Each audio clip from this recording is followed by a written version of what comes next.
देखो रिकॉर्डिंग का मैसेज गया एक है बार चेक। दीदी। अच्छा, स्क्रीन तो शेयर है ही। अच्छा, ये देखो जो होमवर्क दिए थे स्टॉक लेवल का है ना, लास्ट क्लास में हम लोगों ने स्टॉक लेवल डिस्कस किया था मटेरियल कॉस्टिंग पे। तो अभी हम लोग ये जो होमवर्क है एक बार तुम लोग को बता देते हैं, अगर हो गया है तो ठीक है, एक बार देख लो क्या क्या आंसर्स होंगे इसके। जैसे ये वाला पहला पीडीएफ देखो, ये वाला ओपन किया हुआ, ये इलास्ट्रेशन 3, ठीक है। तो इलास्ट्रेशन 3 का देखो आंसर क्या होगा, मतलब ये वाला कर रहे हैं हम लोग, हम यहाँ पर क्रॉस लगा देंगे जो भी सॉल्व हो जाएगा। तो इलास्ट्रेशन 3 में हमें स्टॉक लेवल कैलकुलेट करने के लिए बोला है, दो कंपोनेंट है ए और बी, ठीक है।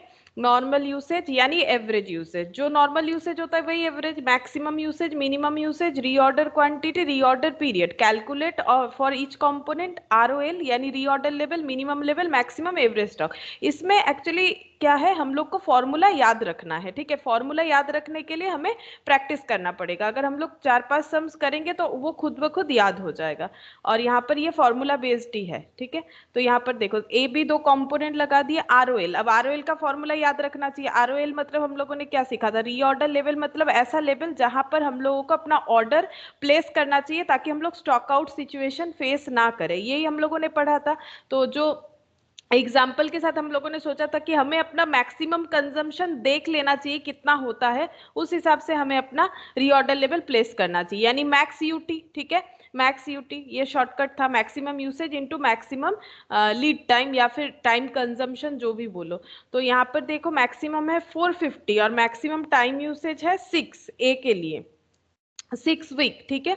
तो 450 इंटू 6 वीक जितना होगा उतना आंसर होगा। तो देखो कितना आंसर होता है, यूनिट, ये यूनिट में आएगा। और यहाँ पर बी वाले में हो जाएगा, सॉरी ये वाला हो, बी वाले में हो जाएगा 450, सॉरी 150 इंटू कितना हो जाएगा 4, 150 इंटू 4।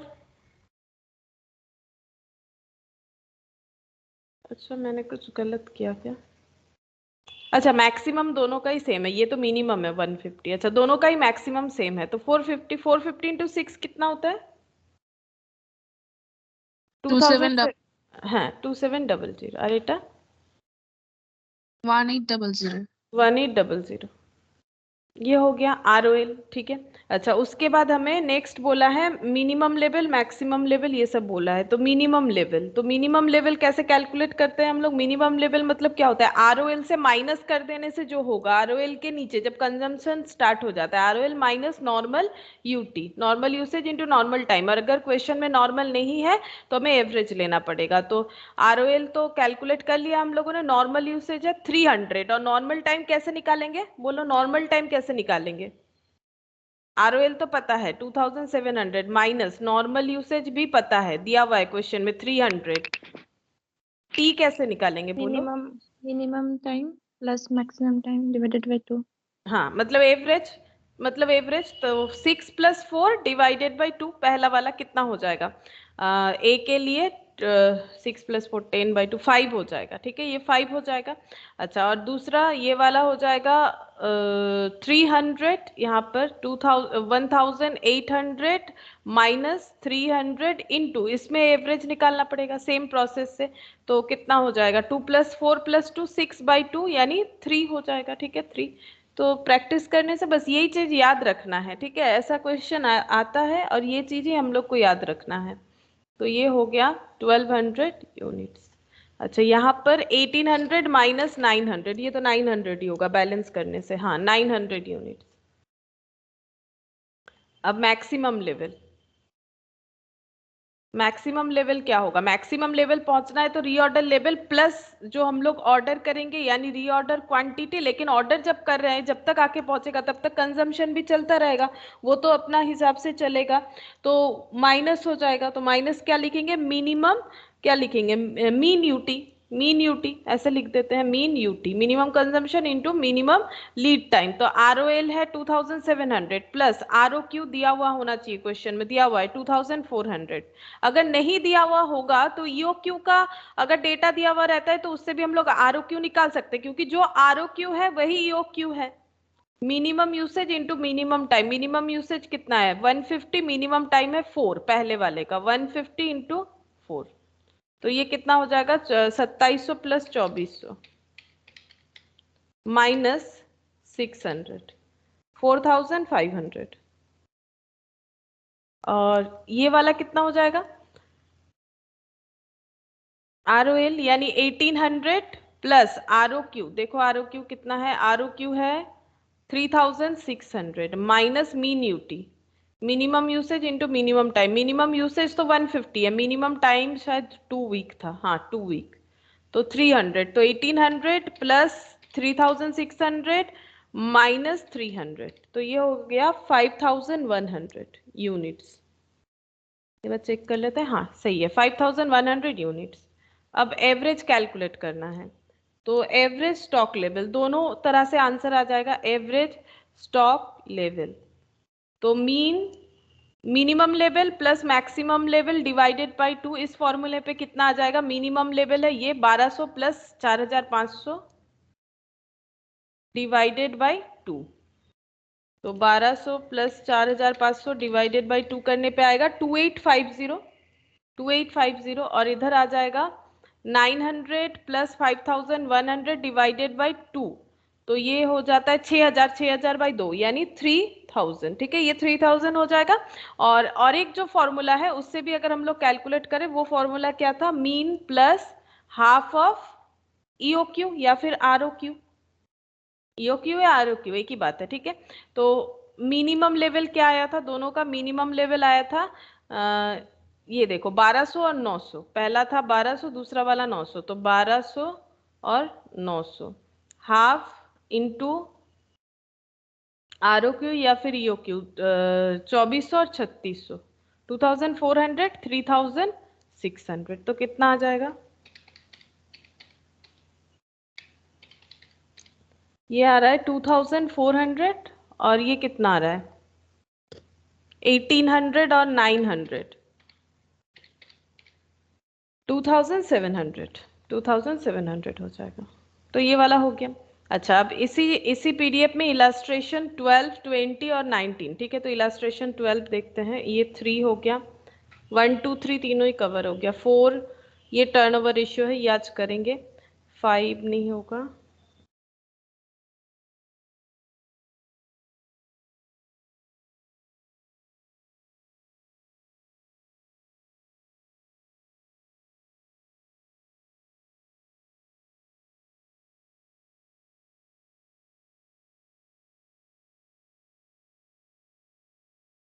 क्वेश्चन नंबर 12 देखो।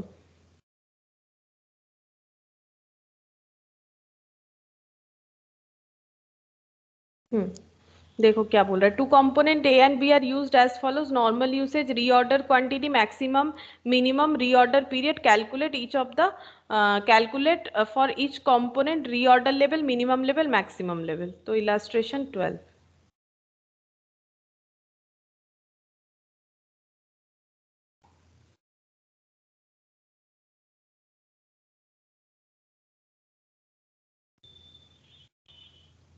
A और B, ठीक है। तो फॉर्मूला याद करने का कोशिश करो, बिना देख के बताने का कोशिश करो तुम लोग कि क्या होगा। रीऑर्डर लेवल का क्या होता है, मैक्स यूटी, ठीक है, ताकि तुम लोग का प्रैक्टिस हो जाए। अगर घर पे नहीं भी किया है, नहीं हुआ है, तो अभी करो, कम से कम याद हो जाएगा, ठीक है। तो मैक्सिमम यूटी, तो मैक्सिमम यूटी कितना हो जाएगा 75 इंटू 6, 75 इंटू 4, तो 75 इंटू 6, 75 इंटू 4, तो ये कितना होगा और ये कितना होगा 75 इंटू 6 450, 75 इंटू 4 300, यूनिट लिखना पड़ेगा, ठीक है। अच्छा, ROL के बाद maximum level, ROL plus ROQ minus mean UT. तो ROL क्या है, ROL तो कैलकुलेट किया, ROQ है 300 और 500, 300 ये 450,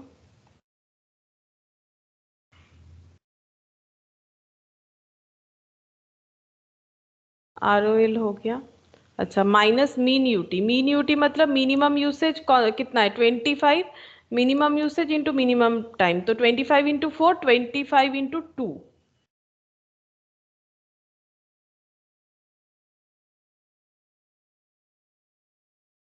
तो 300, 450 प्लस 300 माइनस 100, तो ये हो जाएगा 650, और यहाँ पर 800 माइनस 50, 750, 750। अच्छा, मैक्सिमम के बाद मिनिमम लेवल, मिनिमम लेवल क्या होता है, ROL से माइनस हो जाना चाहिए normal consumption, normal UT. ROL है 450 minus normal UT, normal usage 50 है, और ये एवरेज करना पड़ेगा जो टाइम कंजम्पशन है, तो ये 5 हो जाएगा पहला वाला। 4 + 6 डिवाइडेड बाई 2, तो 450 minus 250, 200।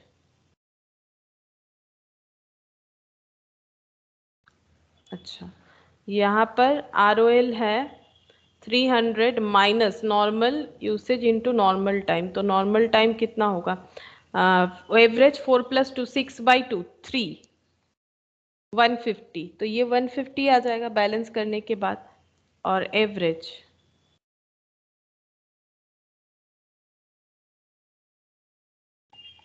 Stock level, mean plus max divided by 2। Main ये चीज लिखने का तुम लोग हैबिट करो, ये सब डेटा तो आराम से लिख ही लोगे, उसमें कोई प्रॉब्लम नहीं, लेकिन ये याद रहेगा तभी से ही डेटा हम लोग पोस्ट कर पाएंगे, तो इस चीज का लिखने से खुद ब खुद वो दिमाग में सेट हो जाएगा। Minimum level maximum level divided by 2, तो मिनिमम लेवल और मैक्सिमम यानी 200 प्लस 650 डिवाइडेड बाई 2, तो 200 प्लस 650 डिवाइडेड बाई 2, तो ये हो गया 425, और यहाँ पर हो जाएगा 750 प्लस 150 डिवाइडेड बाई 2, 450।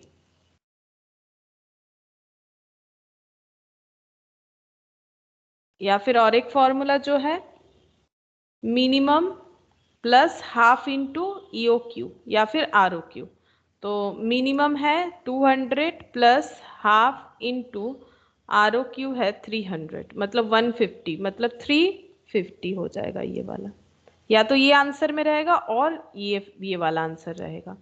अच्छा, मिनिमम हो गया 150 प्लस हाफ ऑफ ROQ यानी 500, यानी 250 प्लस 150 मतलब 400 यूनिट्स, ये हो गया। अच्छा, तो बस इतना ही पूछा था। अब इलास्ट्रेशन 20 देखते हैं, इसमें क्या दे रखा है, 12 तक हो गया।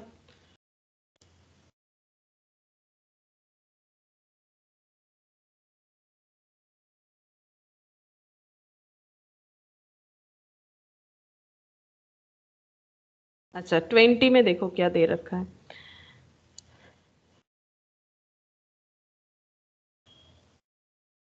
यहाँ पर बोल रहा है messrs tubes limited are the manufacturer of picture tubes for TV का जो पिक्चर ट्यूब होता है वो उसका मैन्युफैक्चर करते हैं। The following are the details for their operation during the year 2015, average monthly market demand 2000 tubes, ordering cost, inventory carrying cost, cost of tubes, मतलब purchase price, ये क्या है purchase price, inventory carrying cost मतलब carrying cost है, ordering cost मतलब ordering cost है, দিদি carrying.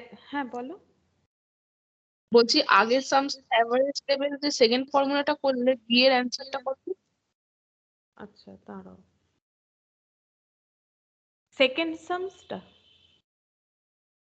Second এরটা, হ্যাঁ এখন যেটা ও এখন যেটা করলাম আমার তো 400 এসছে, ঠিক আছে, হ্যাঁ হ্যাঁ ঠিক আছে। ঠিক আছে না, 400ই হবে।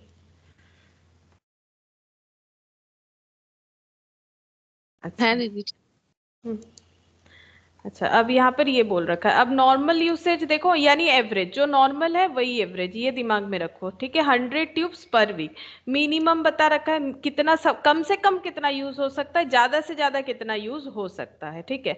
अच्छा, उसके बाद lead time to supply 6 to 8 week, ये है मिनिमम लीड टाइम, ये है मैक्सिमम लीड टाइम।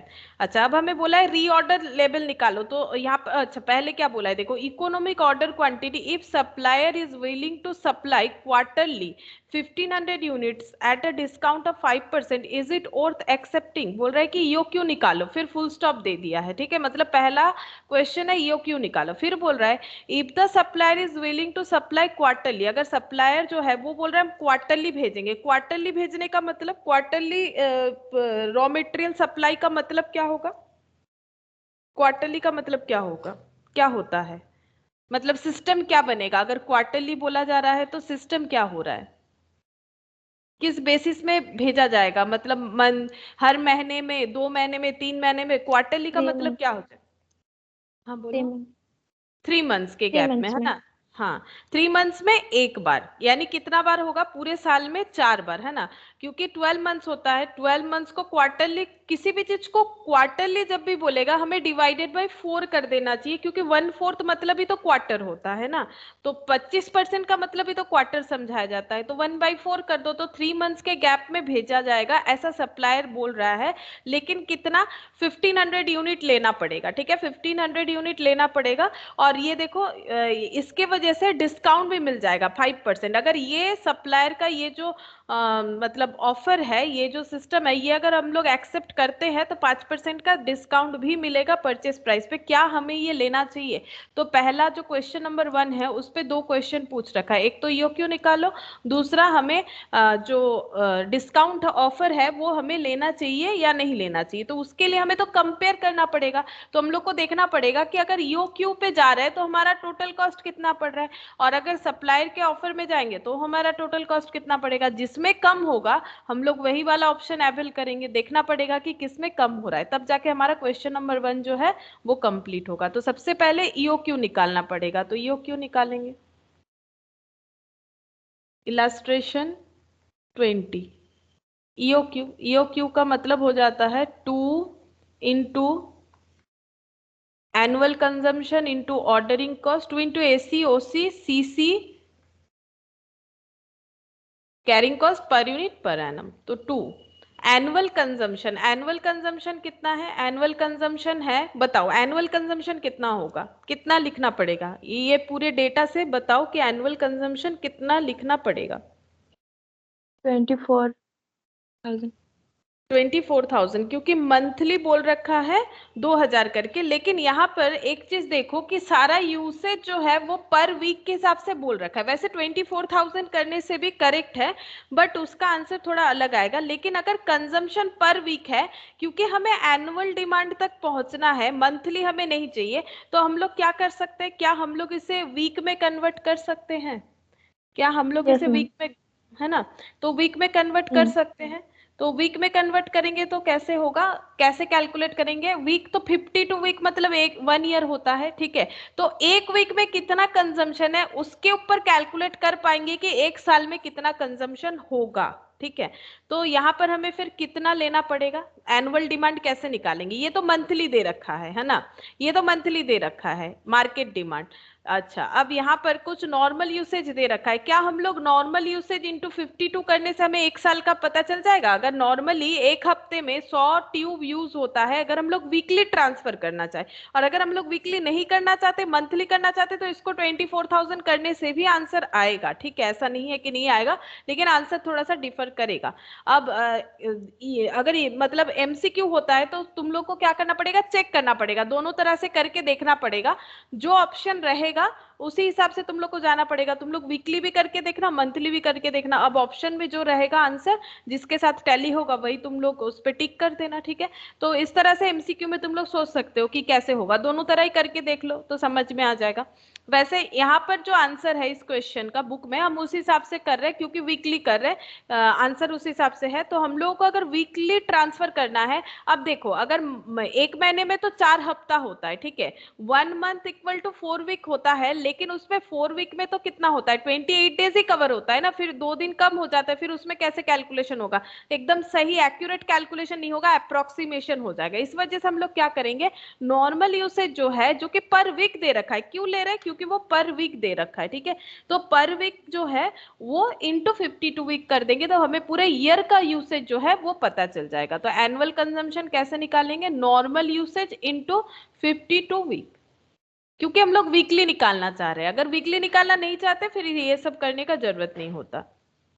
तो 100 इंटू 52, तो 5200, ये हो गया हमारा एनुअल कंजम्पशन। अच्छा, ऑर्डरिंग कॉस्ट,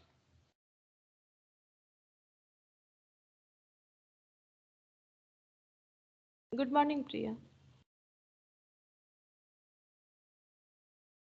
अच्छा देखो, गुड मॉर्निंग। अच्छा देखो, ऑर्डरिंग कॉस्ट, देखो ऑर्डरिंग कॉस्ट कितना हो जाएगा, 100 पर ऑर्डर, ये देखो 100 पर ऑर्डर, ये तो एक ऑर्डर पे होता है। अच्छा, carrying cost per unit per annum कितना हो जाएगा, inventory carrying cost 20% per annum. बोलो ये किस पे लगेगा, 20% किस पे लगेगा, बताओ। ये तो परसेंटेज दे रखा है सिर्फ, हमेशा कैरिंग कॉस्ट किस पे कैलकुलेट होता है, बोलो, लास्ट क्लास से बता रहे किस पे कैलकुलेट होता है, पर ट्यूब कॉस्ट पे। हाँ मतलब परचेस प्राइस पे, परचेस प्राइस पे, तो यानी 500 पे कैलकुलेट होगा ना। यही छोटा छोटा चीज यहाँ पर ध्यान देना है हमें, 500 इंटू 20%। अब देखो कितना आ रहा है। मैम, हाँ बोलो।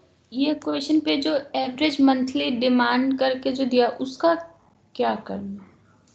उसका देखो, अगर हम लोग ये मंथली निकालते हैं ना एनुअल कंजम्पशन, तो 2000 इंटू 12 हो जाएगा 24,000, ठीक है, तब इसका यूज होगा। अदरवाइज इस क्वेश्चन में अगर हम लोग वीकली पूरा क्वेश्चन को सॉल्व करें तो इसका यूज कुछ नहीं हो रहा है, ठीक है, इसका यूज कुछ नहीं होगा।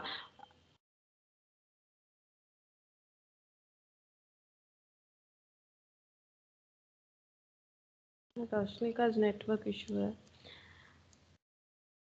वही चीज हम बता रहे थे। ये क्वेश्चन ना दो मतलब अलग अलग जगह पे अलग अलग तरीके से किया हुआ है। मतलब अगर हम लोग देखें कि अभी फिलहाल हम जहां से करवा रहे हैं वहां पर क्या है, वहां पर वीकली लेके किया हुआ है, ठीक है। अगर कहीं पर मंथली से भी आंसर होगा तो उस केस में हम लोग अपना मंथली एनुअल कंजम्पशन को 2000 इंटू ये 1 मिनट कहाँ चला गया पीडीएफ, हाँ 2000 इंटू 12 करके हम लोग फिर सॉल्व करेंगे। और अगर हम लोग वीकली में पूरा क्वेश्चन को सॉल्व करते फिर इसका तो कोई काम नहीं बचा, फिर ये जो है ये डेटा का कोई यूज होगा नहीं।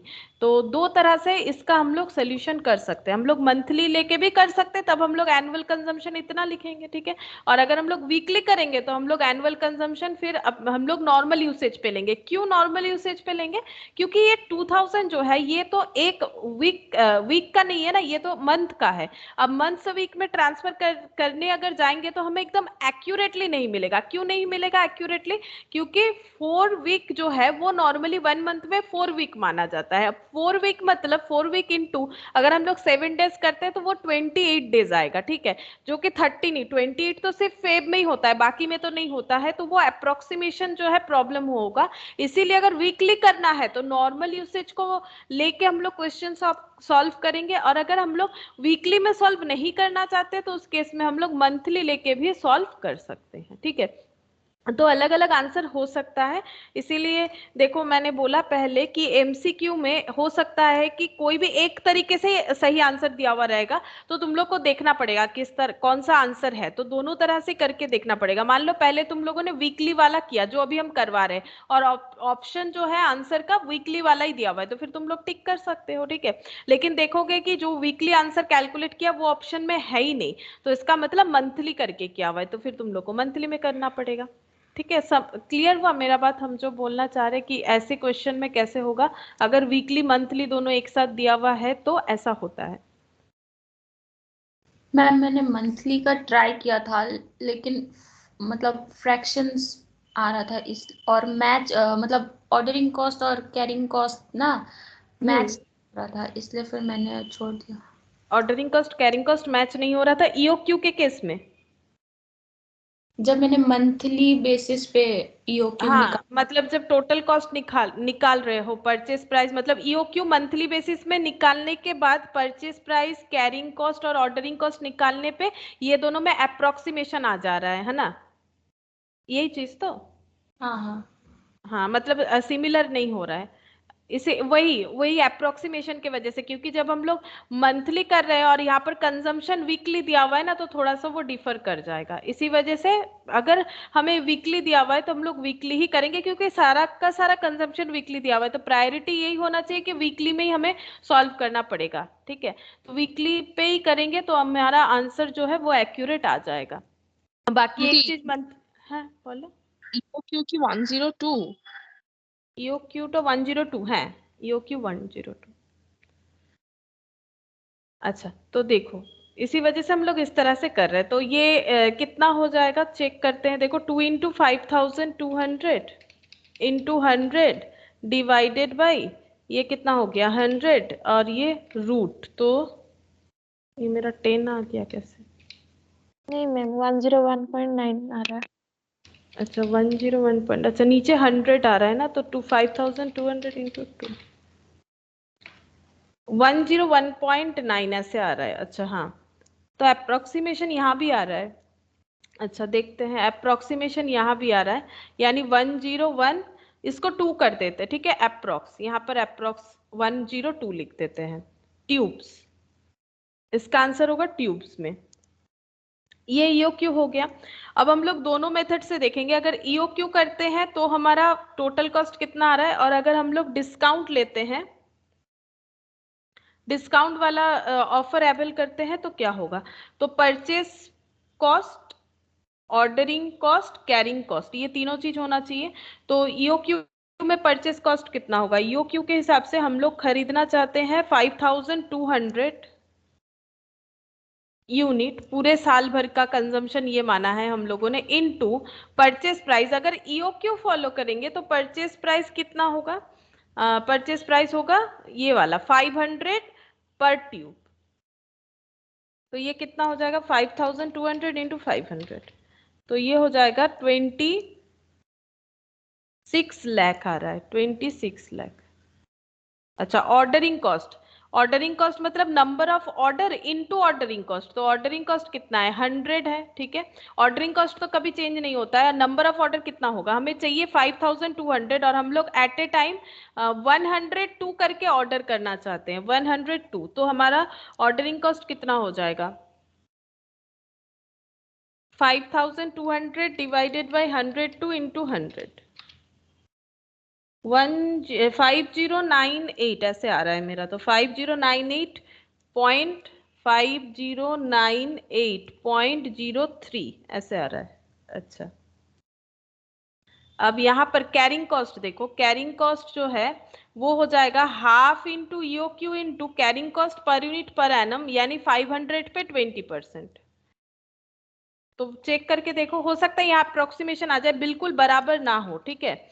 102 इंटू 500 इंटू 20% डिवाइडेड बाई 2, तो ये आ रहा है 5100। अब देखो ये तुम लोग सोच सकते हो कि दोनों तो सेम नहीं आया, कैरिंग कॉस्ट ऑर्डरिंग कॉस्ट तो सेम होना चाहिए, वो इसीलिए नहीं आ रहा है क्योंकि हम लोग यहाँ पर अप्रोक्सीमेशन कर रहे हैं, इसी वजह से। अगर हम लोग यहाँ पर अप्रोक्सीमेशन ना करें, मतलब इसमें देखो अगर हम लोग ऐसा करते हैं कैलकुलेशन, तुम लोग भी करके देख सकते हो कि कब हमारा अप्रोक्सीमेशन जो है वो नहीं आएगा। देखो 2 इंटू 5200, 2 इंटू 5200 ये जितना भी आ रहा है इसका रूट करने पे 10198 करके कैलकुलेटर पे जितना आ रहा है, पूरा डेटा को अगर हम लोग एलिमिनेट ना करें और फिर पूरा क्वेश्चन सॉल्व करें तो हो जाएगा। अब ये कैसे पॉसिबल है, जैसे पहले वाले पे तो इसका इम्पैक्ट नहीं आ रहा है, 102 जहां जहां यूज होगा वहां इम्पैक्ट आएगा। तो जितना आया है, जैसे कैरिंग कॉस्ट अगर पूरा डेटा लेके निकालते हैं तो कितना आएगा, देखो ये 101.98 ऐसे आ रहा है, into 500 into 20%, into 500 into 20% divided by 2। ये करने पे देखो 5099 आ रहा है ना, 5099.01 ऐसे आ रहा है। अब इसका क्या करना है, इस पे कैसे अप्लाई करोगे, फिर से 102 कैसे निकल रहा था वैसे निकालो, मतलब 5200 इंटू 2 करके इसका रूट करने पे जितना भी आ रहा है, ठीक है, जितना भी आ रहा है उसको मेमोरी प्लस में रख दो, उसको मेमोरी प्लस में रख लो और फिर लिखो कैलकुलेटर पे 5200 मेमोरी प्लस में रखने के बाद 5200 memory recall, MRC memory recall मतलब डिवाइडेड मेमोरी रिकॉल करो, ठीक है, डिवाइड मेमोरी रिकॉल करने से ही डेटा फिर से दिखाएगा, फिर इक्वल कर दो, इक्वल करने से कुछ आंसर ऐसा आ रहा है 50.99 इंटू 100 कर लो। देखो तुम लोग को एक जैसा आंसर मिलेगा, क्या मिल रहा है, क्या मिल रहा है एक जैसा आंसर, एक बार देखो प्लीज, 5099.01 एक जैसा आंसर मिलेगा, बिल्कुल मिल रहा है। मैंने जैसा जैसा बोला वैसे करके देखा तुम लोगों ने, यस मैम। है ना। तो ये अप्रोक्सीमेशन की वजह से हो रहा है। यहाँ 5100, यहाँ 5098। तुम लोग कर पाए हो ये पूरा कैलकुलेटर पे? मतलब हम लोग अगर कैलकुलेटर पे हमारा जो प्रैक्टिस है, मतलब जो सिस्टम है, वो अगर हमें समझ में आ जाता है तो बहुत इजीली होगा। करना क्या है, कुछ नहीं, ये जो अप्रोक्सीमेशन डेटा से हम लोग सॉल्व कर रहे हैं ना, इसको नहीं करना है, लिखना है अप्रोक्सीमेशन डेटा पे। लेकिन जब सोल्यूशन करोगे तो कैलकुलेटर पे जो भी डेटा आ रहा है पूरा ले लो। पहले हम इसको क्यों कैलकुलेट किए, क्योंकि ये नॉर्मली हो जाएगा, इसमें मेमोरी प्लस का जरूरत नहीं होगा, इनटू फॉर्मेट में है ना, ये नीचे डिवाइड था, तो जितना भी आ रहा है इनटू 500 इनटू 20% डिवाइडेड बाय 2, तो ये कुछ ऐसा आएगा। ठीक है, फिर इसको करके देखो। इसको करने के लिए क्या करना पड़ेगा, क्योंकि ये नीचे लिखना है, अब उतना डेटा याद करोगे कॉपी में लिखोगे क्यों, क्या करना है, इसका रूट करो। रूट करने से जो भी आंसर आएगा उसको मेमोरी प्लस कर लो। फिर कैलकुलेटर में लिखो 5200 डिवाइडेड बाय एमआरसी। एमआरसी लिखने से वो पूरा जो डेटा है 101 वो वाला पूरा दिखेगा। ठीक है, फिर इक्वल करो इनटू 100, क्योंकि वही तो करना है ना, इनटू 100। तो फिर देखो ये 5099.01, तो बिल्कुल carrying cost equal to ordering cost आएगा। क्या कैलकुलेटर का कैलकुलेशन समझ में आया तुम लोग का? कैलकुलेटर में हुआ या फिर नहीं हुआ? नॉर्मल कैलकुलेटर में हो जाएगा, जो कॉमर्शियल कैलकुलेटर होता है, चाहे कैसियो हो चाहे नॉर्मल सिटीजन का कैलकुलेटर हो, जो भी कैलकुलेटर है सभी में होगा, करके देख सकते हो सब, क्योंकि सारे कैलकुलेटर में मेमोरी प्लस एमआरसी ये सब रहता ही रहता है, तो दोनों एक जैसा ही होगा। तो तुम लोग उस तरह से करके अगर लिखोगे तो भी आंसर सही है। ठीक है, उसमें भी प्रॉब्लम नहीं है, क्योंकि हम लोग अप्रोक्सीमेशन होने पे इस तरह से कर ही सकते हैं। अच्छा, अब यहाँ पर टोटल करो 5098। अब तुम लोग चाहो तो वो मैंने जैसे करवाया वैसे करके भी पूरा आंसर लिख सकते हो, दोनों जगह पे 5100 करके। 26 10 198.03 ऐसे आ रहा है, मैंने तो यही वाला लिख दिया तो कुछ ऐसा आ रहा है। अच्छा, अब अगर हम लोग डिस्काउंट लेते हैं तो हमारा परचेस कॉस्ट कितना आ जाएगा? डिस्काउंट लेने पे परचेस तो करना है 5200 यूनिट, लेकिन डिस्काउंट मिलेगा 5% का, तो 500 का कॉस्ट कितना हो जाएगा? 500 पे 5% डिस्काउंट करो, कितना हो जाएगा? 475 डिस्काउंट करने पे, तो 24,70,000। अच्छा, अब ऑर्डरिंग कॉस्ट कितना होगा? ऑर्डरिंग कॉस्ट तो 100 है, नंबर ऑफ ऑर्डर कितना होगा? कंजम्पशन तो फिक्स्ड है, वो तो हमें पता ही है, लेकिन ऑर्डर कितना करके करना पड़ेगा? ऑर्डर जो करना है वो 1500 क्वार्टरली करना है, मतलब number of order in order 1500। ठीक है, तो 1500 से चेक करो कितना आता है। 5200 डिवाइडेड बाय 1500 इंटू 100। अच्छा, तो ये कितना आ रहा है? 346.67, ये आ गया। और कैरिंग कॉस्ट हाफ इंटू यो क्यू, मतलब number of order in order 1500 into ये हो जाएगा 475 पे 20% कैरिंग कॉस्ट। ठीक है, लास्ट क्लास में ये गलती कर दिया था मैंने, परचेस प्राइस सेम रख दिया था, लेकिन अभी ध्यान दिया मैंने, देखो ये लास्ट क्लास में गलत हुआ था। हो सकता है तुम लोगों से भी गलत हो जाए, 500 पे नहीं लेना है, 475 पे लेना पड़ेगा, क्योंकि प्राइस चेंज होगा तो कैरिंग कॉस्ट तो परचेज प्राइस पे लगेगा, तो वो भी चेंज हो जाएगा। तो 71,250 प्लस 346.67 प्लस 24,70,000, तो ये हो जाएगा 25,419.67। तो क्या हमें जो डिस्काउंट है वो लेना चाहिए? क्या हमें डिस्काउंट लेना चाहिए? है दीदी। हाँ, डिस्काउंट लेंगे। डिस्काउंट पे 25 लाख का आ रहा है खर्चा, 25 लाख समथिंग आ रहा है, यहाँ पर 26 लाख समथिंग आ रहा है, तो ऑब्वियसली डिस्काउंट हमें लेना चाहिए। Discount should be accepted, discount offer should be accepted. अच्छा, अब यहाँ पर देखो, ये अगर हम लोग मंथली करते हैं तो यहाँ पर क्या हो जाएगा ना, मंथली करने से भी आई थिंक हो जाएगा, ये देखो अप्रोक्सीमेशन होने से भी हो जाएगा। मंथली करने से यहाँ पर 2000 इंटू 12, 2000 इंटू 12 कितना हो जाएगा? ये देखो 2 इंटू 2000 इंटू 12, यानी ये हो गया, into ordering cost divided by carrying cost per unit per annum, यानी 500 पे कितना हो जाएगा 20% यानी 100, तो ये 100 कैंसिल हो जाएगा। 12 इंटू 2 इंटू 2, तो 12 इंटू 2 इंटू 2 48,000। अच्छा 48,000, और इसका रूट करने पे यहाँ पर 219 आएगा, तो फिर इस पे करना पड़ेगा। तो उसमें भी ना carrying cost ordering cost same आएगा, अप्रोक्सीमेशन नहीं आएगा। कब नहीं आएगा? जब हम लोग पूरा डेटा लेके कैलकुलेट करेंगे ना, तो उसमें भी सही आएगा। तुम लोग ये करके देख सकते हो मंथली सिस्टम में कि कितना आ रहा है। ठीक है, पूरा डेटा लेके करना तो ordering cost carrying cost same ही दिखेगा, तुम लोगों को अलग नहीं दिखेगा, जैसे अभी मैंने सिखाया। तो ये तुम लोग करके देख सकते हो एक बार घर पे। अच्छा नेक्स्ट बोल रहा है reorder level, minimum level, maximum level. तो ये खत्म हो गया।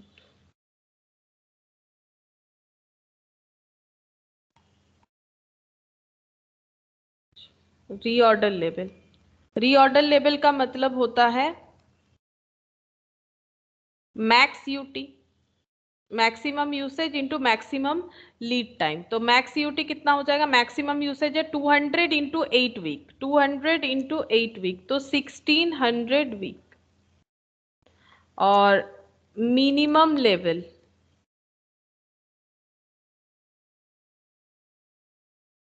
रीऑर्डर लेवल माइनस ही होगा मिनिमम लेवल पे नॉर्मल यूटी, नॉर्मल यूसेज, तो आरओएल हो गया 1600।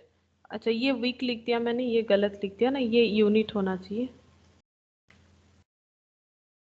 माइनस नॉर्मल यूटी क्या हो जाएगा? नॉर्मल यूसेज है हमारा 100, यहाँ पर दे रखा है 100, और नॉर्मल टाइम जो है वो हो जाएगा यहाँ पर 8 + 6 divided by 2, average 8 + 6 divided by 2। तो ये हो गया 8 + 6 डिवाइडेड बाई 2 यानी 7 इंटू 100 700, तो 1600 माइनस 700। अच्छा तो ये हो जाएगा 900 यूनिट। और मैक्सिमम स्टॉक लेवल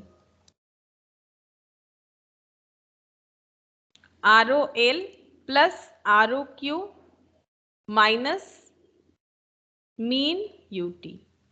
तो ROL हम लोगों ने कैलकुलेट कर लिया है 1600 यूनिट। ROQ यानी योक्यू, योक्यू हमारा कितना हुआ है 102 यूनिट। और अगर हम लोग मंथली वाले सिस्टम से करेंगे तो ये आंसर हमारा चेंज हो जाएगा। ठीक है, बाकी कोई आंसर चेंज नहीं होगा, ये वाला चेंज हो जाएगा मैक्सिमम स्टॉक लेवल, क्योंकि वहां पर 102 की जगह कुछ और आया हुआ होगा योक्यू में। और मिनिमम यूटी, मिनिमम यूसेज कितना है 50 इंटू 6, तो 1600 minus plus 102 minus 300, 1402 maximum stock level. अगर हम लोग मंथली करेंगे तो हमारा ये ईओक्यू का ये जो ओवरऑल आंसर आई होप कि सेम ही आएगा, अलग तो नहीं आना चाहिए। लेकिन हाँ ये सब जो है ये थोड़ा सा चेंज हो जाएगा यहाँ पर, जहां जहां ईओक्यू मतलब ऑर्डरिंग कॉस्ट कैरिंग कॉस्ट का वैल्यू जो है वो चेंज हो जाएगा।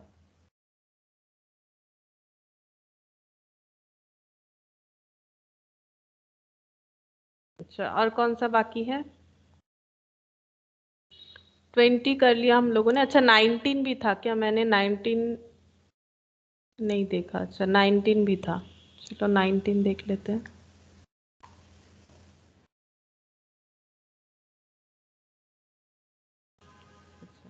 From the details given below calculate reorder level, maximum, minimum और डेंजर लेवल भी बोला है यहाँ पर। Reorder quantity is to be calculated on the basis of the following information. तो cost of placing a purchase order is 20, number of units to be purchase during the year 5000, purchase price per unit inclusive of transportation cost, annual cost of the storage, details of lead time, average 10 days, maximum 15, minimum 6। और यहाँ पर बोला emergency 4 days, rate of consumption 15 units per day, average यानी normal, maximum 20 units per day. ठीक है, तो हमें क्या क्या कैलकुलेट करने बोला है? सबसे पहले हमें बोला है ROL कैलकुलेट करो, रीऑर्डर लेवल। रीऑर्डर लेवल का मतलब होता है max UT,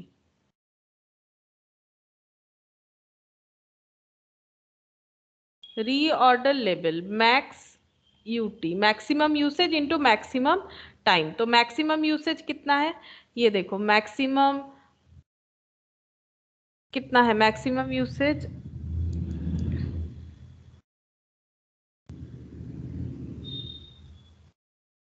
rate of consumption दे रखा है मैक्सिमम 20 यूनिट्स पर डे, तो 20 units per day into maximum time यहाँ पर हो जाएगा 15, तो 300 यूनिट्स। अच्छा नेक्स्ट सेकेंड क्वेश्चन बी में हमें क्या बोला है, सेकेंड में बोला है मैक्सिमम लेवल। अच्छा सेकेंड क्वेश्चन में बोल रहा है मैक्सिमम लेवल, तो मैक्सिमम लेवल क्या होता है, मैक्सिमम लेवल का मतलब होता है ROL प्लस कर दो उसमें क्या ROQ या फिर EOQ, बात एक ही है, माइनस कंजम्पशन भी तो होता जाएगा, तो इसको क्या बोलते हैं मीन UT। ठीक है, तो ROL तो अभी कैलकुलेट कर लिया हम लोगों ने, ROL है 300 यूनिट, मीन UT और ROQ, तो देखो ROQ क्वेश्चन में कहीं पर नहीं दिया हुआ है, मीन UT दे रखा है 15 इंटू ये हो जाएगा 6, 15 इंटू 6, यहाँ पर 15 इंटू 6 ये हो जाएगा, लेकिन ROQ नहीं दे रखा है, लेकिन उसका इंफॉर्मेशन दे रखा है, हम लोग वहां से कैलकुलेट कर सकते हैं कि हमारा ROQ क्या होगा, ROQ का मतलब EOQ होता है, तो ROQ का मतलब हो जाएगा 2 into AC into OC divided by carrying cost per unit per annum. Annual consumption क्या है, cost of placing a purchase order, मतलब ऑर्डरिंग कॉस्ट 20 है, ऑर्डरिंग कॉस्ट 20 पता चल गया। अच्छा number of units to be purchase during the year 5000, तो annual consumption पता चल गया, ड्यूरिंग द ईयर बोल रखा है तो 5000, और उसके साथ बोल रखा है स्टोरेज कॉस्ट, अब स्टोरेज कॉस्ट ही तो कैरिंग कॉस्ट होता है, ये तो बता ही रखा है कितना पर यूनिट इज 5, एनुअल भी बोल दिया है, मतलब carrying cost per unit per annum, तो ये हो गया 5, तो यहाँ पर कितना हो जाएगा 2 इंटू 5000 इंटू 20 डिवाइडेड बाई 5, और इस पे लगाएंगे 200 रूट है 200 यूनिट्स, तो 500 माइनस 90 410 मैक्सिमम लेवल।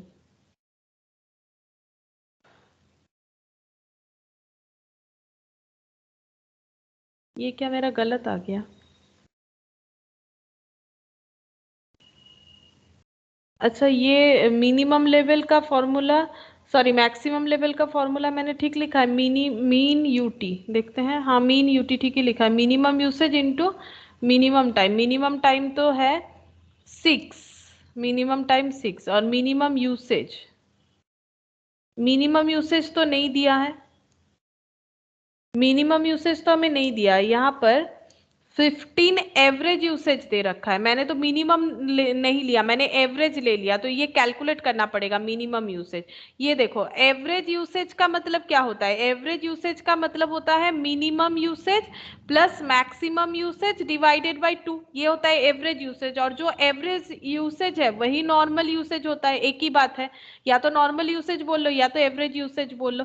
अब क्वेश्चन में देखो एवरेज यूसेज हमें दे रखा है 15 यूनिट्स पर डे, ठीक है, और मिनिमम और मैक्सिमम में हमें मैक्सिमम 20 वाला दे रखा है, मैक्सिमम होता है 20, हमें यहाँ से मिनिमम कैलकुलेट करना पड़ेगा, तो ये 30 हो गया मिनिमम यूसेज प्लस 20, तो ये इधर आ जाएगा तो माइनस होके 10 हो गया, तो मिनिमम यूसेज, इस तरह से मैंने एवरेज लिख दिया था, लेकिन मिनिमम यूसेज अगर हम लोग कैलकुलेट कर सक रहे हैं तो कैलकुलेट तो करना पड़ेगा ना, नॉर्मल नहीं रहने से हम लोग एवरेज करते हैं, तो नॉर्मल एवरेज एक होता है, लेकिन मिनिमम यूसेज और नॉर्मल या एवरेज यूसेज एक नहीं होता है ना, वो अलग चीज है, एवरेज का मतलब है मीन और मैक्स का जो एक पॉइंट, ठीक है, दैट इज एवरेज, जो कि मिनिमम और मैक्सिमम दोनों चीज का कैरेक्टरिस्टिक को बताता है कि क्या है इनका एवरेज यूसेज, ठीक है, मतलब यहाँ पर ये गलत हुआ था, ये यहाँ पर ये 10 हो जाएगा मिनिमम यूसेज, तो ये 60 हो जाएगा माइनस 60, तो 500 है 440 हाँ 440 हो जाएगा, 440 यूनिट्स हो दीदी जाएगा ये एटा एवरेज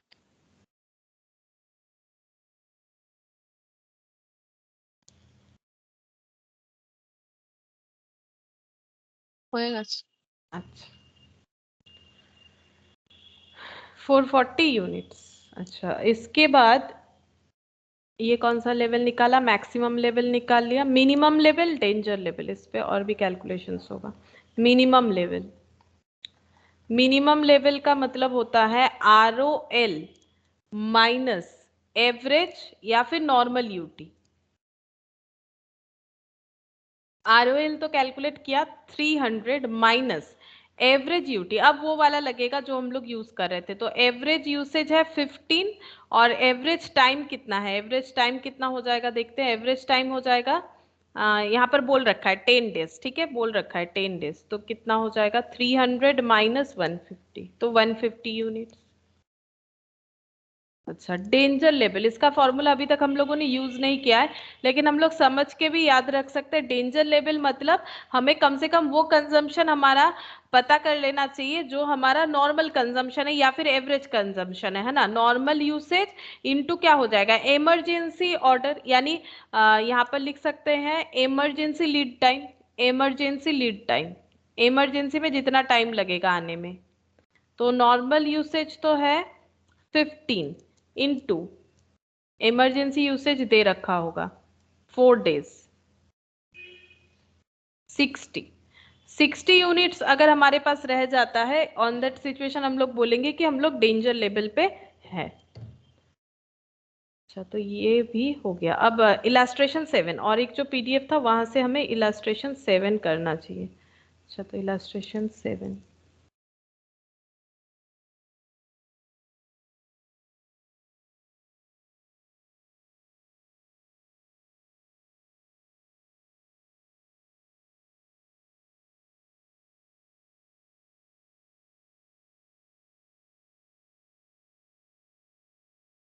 ये वाला यही क्वेश्चन है ना, शायद सेम क्वेश्चन है, चेक करते हैं। Cost of placing a purchase order 20,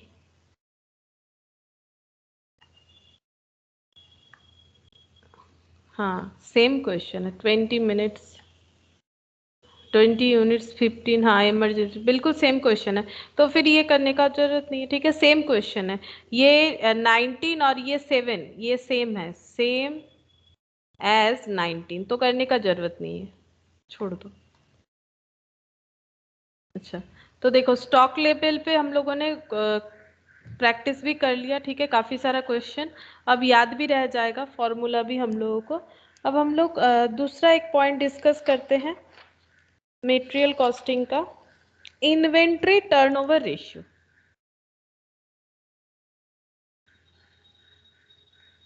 inventory turnover ratio. अच्छा, इसका मतलब क्या होता है, देखो इन्वेंट्री मतलब होता है स्टॉक। स्टॉक का हमें क्या कैलकुलेट करना है, टर्नओवर रेशियो। टर्नओवर मतलब यहाँ पर हम लोग बोल सकते हैं मूवमेंट, ठीक है, स्टॉक का क्या मूवमेंट हो रहा है। टर्नओवर का और एक मतलब भी होता है सेल, सेल का मतलब भी होता है मूवमेंट, मतलब कितना मेरा स्टॉक जो है वो सेल हो रहा है, ठीक है, मेरा फिनिश गुड्स जो है वो सेल हो रहा है, या फिर जो भी चीज हम लोग बेचते हैं वो तो हमारे लिए हमारा फिनिश गुड्स ही होता है। तो ये फिनिश गुड्स बेचने का जो रेशियो है, स्टॉक टर्नओवर रेशियो, वो हम लोग देखेंगे कि कैसे होता है, ठीक है। तो स्टॉक इन्वेंट्री टर्नओवर रेशियो जो है वो हम लोग दो तरह से सोच सकते हैं। एक तो होता है रॉ मटेरियल के ऊपर, ठीक है, एक होता है रॉ मटेरियल के ऊपर। इन्वेंट्री टर्नओवर रेशियो दो तरह से कैलकुलेट करते हैं, एक होता है रॉ मटेरियल के तरफ से अगर सोचे, एक होता है फिनिश्ड गुड्स के तरफ से, ठीक है। मतलब फिनिश्ड गुड्स को सेल करने पे क्या टर्नओवर दिखा रहा है और रॉ मटेरियल को फिनिश गुड्स में ट्रांसफर करने पे, ठीक है, दो तरह से हम लोग इन्वेंट्री टर्नओवर रेशियो देखते हैं। तो एक साल में कितना बार हमारा जो रॉ मटेरियल है वो फिनिश गुड्स में कन्वर्ट हो रहा है। तो जब रॉ मटेरियल कन्वर्ट होता है फिनिश गुड्स में तो क्या होता है, ये कन्वर्जन जो है इससे हम लोग ये पता कर सकते हैं कि हमारा रॉ मटेरियल कितने बार फिनिश गुड्स में ट्रांसफर हो रहा है। तो इसको हम लोग बोल सकते हैं इन्वेंट्री टर्नओवर रेशियो। यहाँ पर कौन से इन्वेंट्री का बात हो रहा है, रॉ मटेरियल का, ठीक है, रॉ मटेरियल का बात हो रहा है। और अगर हम लोग एक साल में ये चेक करना चाहते हैं कि हमारा फिनिश गुड्स कितने बार सेल होता है, तो उसको हम लोग बोलते हैं inventory turnover ratio for finish goods to sale, ठीक है। तो यहाँ पर देखो हम लिखते हैं in a year how many times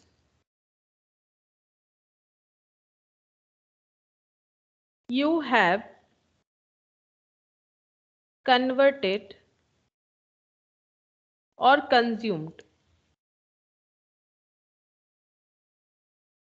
your raw material.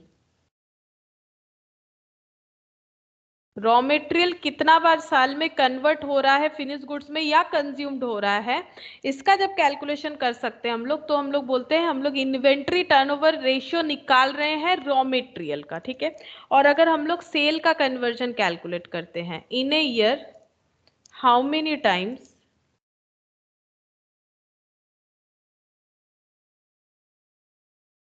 you are converted your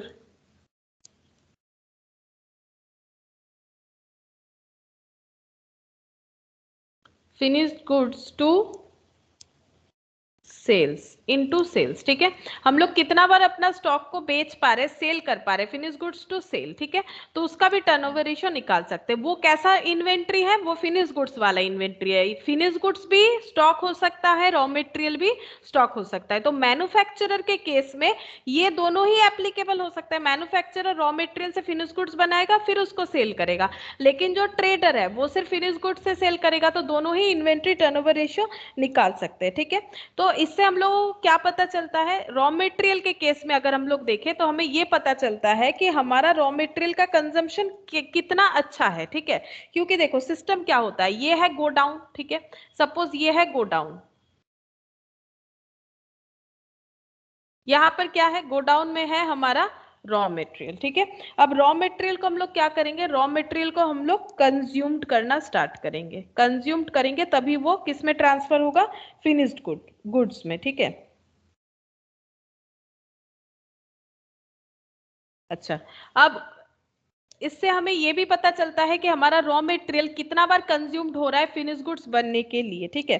और ये क्या होता है, अगर रॉ मटेरियल का फ्लो अच्छा है कंजम्पशन के लिए, मतलब अगर फिनिश गुड्स ज्यादा बन रहा है, अब फिनिश गुड्स कब सही बनेगा, हमारा कंजम्पशन जितना ज्यादा होगा उतना हमारे लिए अच्छा है रॉ मटेरियल का। इसका 2-3 रीजन होता है। क्यों, पहला रीजन ये है कि अगर रॉ मटेरियल बहुत ज्यादा कंज्यूम्ड हो रहा है फिनिश गुड्स बनने के लिए, तो क्यों हो रहा है, मार्केट में फिनिश गुड्स का डिमांड होगा, ठीक है। जो फिनिश गुड्स मैन्युफैक्चर हो रहा है उसका मार्केट डिमांड हाई होगा, तभी क्या हो रहा है, ऑर्डर ज्यादा आ रहा है। ऑर्डर ज्यादा आ रहा है तो मैन्युफैक्चर ज्यादा हो रहा है, और मैन्युफैक्चर के लिए रॉ मटेरियल का जरूरत है, तो रॉ मटेरियल कंज्यूम्ड जल्दी जल्दी हो रहा है क्योंकि मार्केट डिमांड अच्छा है। तो इससे हमें ये पता चलता है कि हमारा बिजनेस अच्छा चल रहा है, मार्केट डिमांड ज्यादा है। ऊपर से रॉ मटेरियल ज्यादा दिन गोडाउन में भी नहीं रह रहा है, आ रहा है फिर कन्वर्ट हो जा रहा है फिनिश गुड्स में, आ रहा है फिर कन्वर्ट हो जा रहा है। इससे हमारा कैरिंग कॉस्ट जो है अननेसेसरीली हाई नहीं हो रहा है, कैरिंग कॉस्ट जो है वो एक बैलेंस रह रहा है, ठीक है।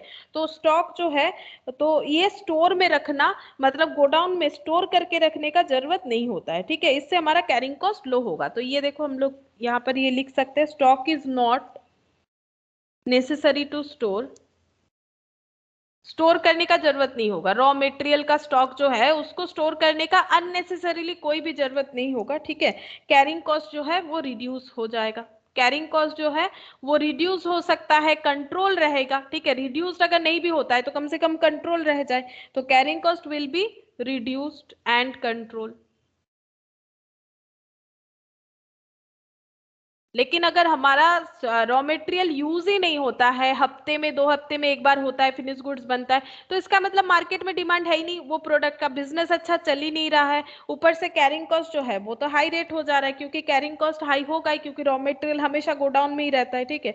तो ये, इससे हम लोग क्या कैलकुलेट कर सकते हैं, इससे हम लोग ये कैलकुलेट कर सकते हैं कि रॉ मटेरियल कंजम्पशन हमारा कैसा है, हाई है कि लो है। एक्चुअली इससे हम लोग क्या फाइंड आउट कर सकते हैं, रॉ मटेरियल कंजम्पशन हमारा कैसा है, हाई और लो इन ए ईयर। ये हम लोग बोल सकते हैं कि एक साल में हमारा रॉ मटेरियल कंजम्पशन कैसा है, हाई है कि लो है, ठीक है। अगर हाई होता है, हम लोग हमेशा क्या चाहेंगे एज ए ऑर्गेनाइजेशन, हमारा रॉ मटेरियल कंजम्पशन कैसा होना चाहिए, हाई या लो, बताओ।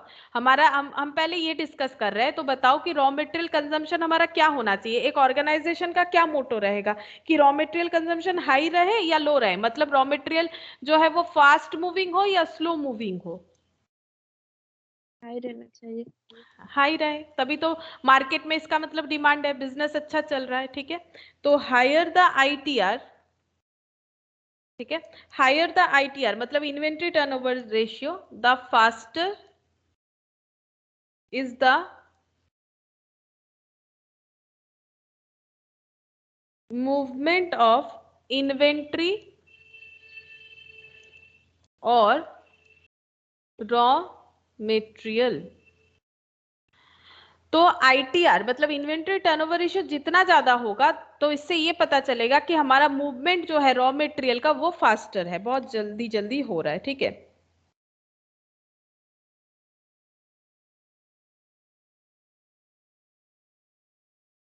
या फिर इसको ऐसे ही बोल सकते हो, इफ इट इज, ऐसे भी लिख सकते हो, ये लैंग्वेज भी यूज होता है, फास्ट मूविंग और slow moving.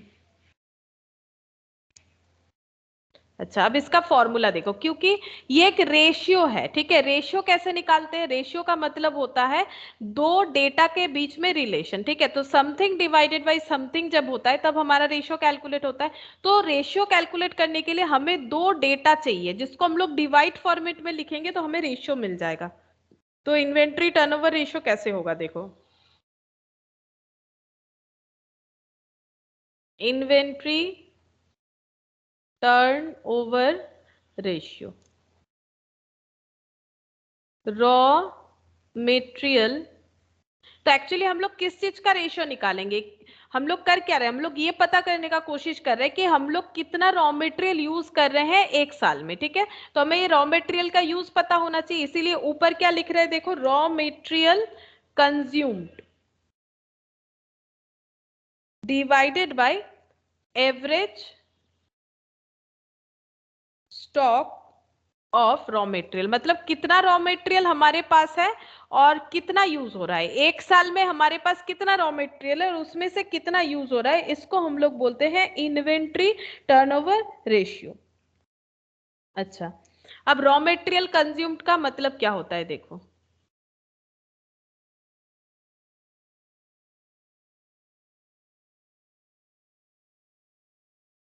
Raw material consumed का मतलब हम लोगों ने कितना रॉ मेटेरियल यूज किया। तो उसको हम लोग कैसे कैलकुलेट करते हैं, ये देखो, रॉ मेटेरियल कंजम्पशन हम लोग ऐसे यूज करेंगे, ऐसे कैलकुलेट करेंगे, opening stock of raw material. अगर हमारे पास पहले से ही जब ईयर स्टार्ट हो रहा है, किस कोई भी एक फाइनेंशियल ईयर स्टार्ट हो रहा है, अगर हमारे पास पहले से कोई रॉ मेटेरियल है तो हम लोग उसे यूज करेंगे, opening stock of raw material, ठीक है। फिर उसके बाद यहाँ पर हम लोग क्या लिखेंगे, अगर हमें कुछ और भी खरीदना है, हम लोग को तो रॉ मेटेरियल यूज निकालना है, पहले से हमारे पास है, ठीक है, इसको यूज करेंगे, और भी चाहिए और खरीद के लाएंगे, तो परचेज ऑफ रॉ मेटेरियल। अच्छा, अगर इसमें हमारा कोई डायरेक्ट एक्सपेंसेस होगा तो वो हम लोग ऐड करेंगे। मटेरियल को लेके आने के लिए कोई डायरेक्ट एक्सपेंसेस हो सकता है, जैसे कैरेज, फ्रेट वगैरह, ठीक है। और अगर कोई रिटर्न वगैरह करते हैं तो वो भी हो सकता है। तो ये चीज जो है ये मटेरियल के साथ ही जुड़ा हुआ है, ठीक है। ये चीज जो है ये अलग से कुछ नहीं है, मटेरियल के साथ ही जुड़ा हुआ है। इससे हमारा मटेरियल का कॉस्ट जो है वो एडजस्ट होता है कि कितना खरीदे, खरीदते हुए अगर इस पे कोई खर्चा हुआ है, डायरेक्ट एक्सपेंसेस वगैरह, रिटर्न वगैरह हुआ है, तो वो नेट कर देंगे, इससे हमें नेट परचेस मिल जाएगा। तो कितना रॉ मटेरियल था, कितना हम लोगों के पास खरीदने के बाद यूज करने के लिए रहा, तो इससे मिल जाता है total available stock of raw material. लेकिन हो सकता है कि हम लोगों ने सारा रॉ मटेरियल यूज नहीं किया, कुछ बच गया, तो इसको माइनस कर देंगे, closing stock of raw material. तो हमें ये पता चल जाएगा कि कितना यूज किया। जैसे देखो एक एग्जांपल, सपोज 1/4/2019 से लेके 31 मार्च 2000 यहाँ पर कितना हो जाएगा 20, ये एक साल का है, ठीक है। तो यहाँ पर मान लो ओपनिंग स्टॉक पे है 1000 kilo, opening stock of raw material है 1000 किलो। हम लोगों ने और भी परचेस कर लिया, मान लो 30 सितंबर को परचेस कर लिया, परचेस 500 केजी, ठीक है। तो इतना केजी था, इतना केजी खरीद लिया, तो 1500 टोटल हमारे पास स्टॉक हो गया, ठीक है। और ईयर एंड में हम लोगों ने देखा कि हमारे पास अभी भी 700 किलो स्टॉक बचा हुआ है। तो हम लोगों ने कितना यूज किया, हमारे पास 1000 किलो था, ठीक है, और भी 500 किलो खरीद लिया, तो हमारे पास 1500 किलो का रॉ मटेरियल हो गया। और जब ईयर एंड हुआ तो हम लोगों ने देखा अभी भी हमारे पास 700 किलो रॉ मटेरियल बचा हुआ है। इसका मतलब यूज कितना किए, 1500 में अभी भी 700 अगर बचा हुआ है तो यूज 800 किलो किए। इसी हिसाब से ये फॉर्मूला बना हुआ है। अब परचेस पे अगर कोई एसोसिएटेड एक्सपेंसेस हो रहा है जो परचेस को रिलेट कर रहा है तो हम लोग उस पे उसको ऐड करेंगे, ठीक है। इस तरह से हम लोग रॉ मटेरियल कंजम्पशन निकालेंगे। अब रहा एवरेज स्टॉक का बात, एवरेज स्टॉक कैसे कैलकुलेट करते हैं ये देखो,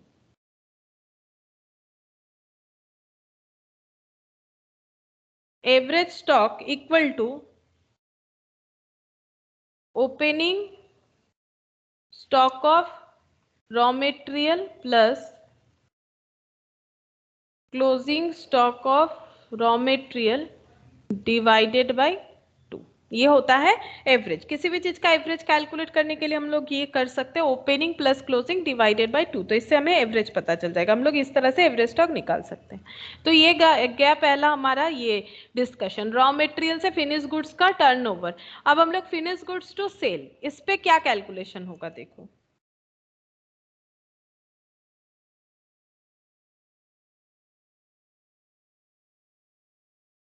इन्वेंट्री टर्नओवर रेशियो ब्रैकेट में लिख देते हैं फिनिश्ड गुड्स का, अगर हम लोग कैलकुलेट करना चाहते हैं। तो यहाँ पर हम लोग क्या देखना चाहते हैं, यहाँ पर भी रेशियो है। रेशियो मतलब दो डेटा हमें चाहिए। दो डेटा से हमें क्या पता करना है कि एक साल में हमारे पास जितना फिनिश गुड्स का स्टॉक रहता है, यानी नीचे क्या हो जाएगा average stock. Average stock of क्या, कौन सा एवरेज स्टॉक चाहिए, जैसे यहाँ पर average stock of raw material चाहिए था, यहाँ पर क्या चाहिए average stock of finish goods. ठीक है, फिनिश गुड्स। अब ये फिनिश्ड गुड्स को कैसे हम लोग कम कर सकते हैं, मतलब इसका कंजम्पशन कैसे होता है। इसका कंजम्पशन के लिए हमें क्या पता करना पड़ता है कि कितना सेल हुआ, इसी से पता चलेगा कितना हम लोग यूज मतलब बेच दिए। यहाँ पर तो यूज नहीं होगा, रॉ मटेरियल यूज होता है, लेकिन फिनिश्ड गुड्स सेल करते हैं। तो इसके लिए क्या कैलकुलेट करना पड़ेगा, कॉस्ट ऑफ गुड्स सोल्ड। ठीक है, ये मैन्युफैक्चरर के लिए, ठीक है, मैन्युफैक्चरर के लिए या फिर ट्रेडर के लिए भी बोल सकते हो, मैन्युफैक्चरर के लिए भी हो जाएगा। कॉस्ट ऑफ गुड्स सोल्ड, कितना गुड्स हम लोगों ने जो बेचा उसका कॉस्ट क्या था, मतलब उसको जब हम लोगों ने प्रोडक्शन किया। अब कॉस्ट का मतलब क्या होता है, जो एक्सपेंसेस हम लोग इनकट करते हैं किसी भी प्रोडक्ट को मतलब किसी भी प्रोडक्ट को एक्वायर करने के लिए, चाहे वो सिंपल मैन्युफैक्चर करके हो चाहे वो ट्रेडिंग करके हो, तो वो उसका कॉस्ट हो गया। ठीक है, तो कॉस्ट ऑफ गुड्स सोल्ड ये हमें पता करना पड़ेगा कि कितना गुड्स हम लोगों ने बेच दिया साल भर में और कितना गुड्स हमारे पास था। ठीक है, अब ये कॉस्ट ऑफ गुड्स सोल्ड का कैसे फॉर्मूला होता है देखो, कॉस्ट ऑफ गुड्स सोल्ड। तो पहले opening stock of finish goods, हमारे पास पहले से प्रीवियस ईयर का अगर कोई स्टॉक था वो लिखेंगे, प्लस हो जाएगा current year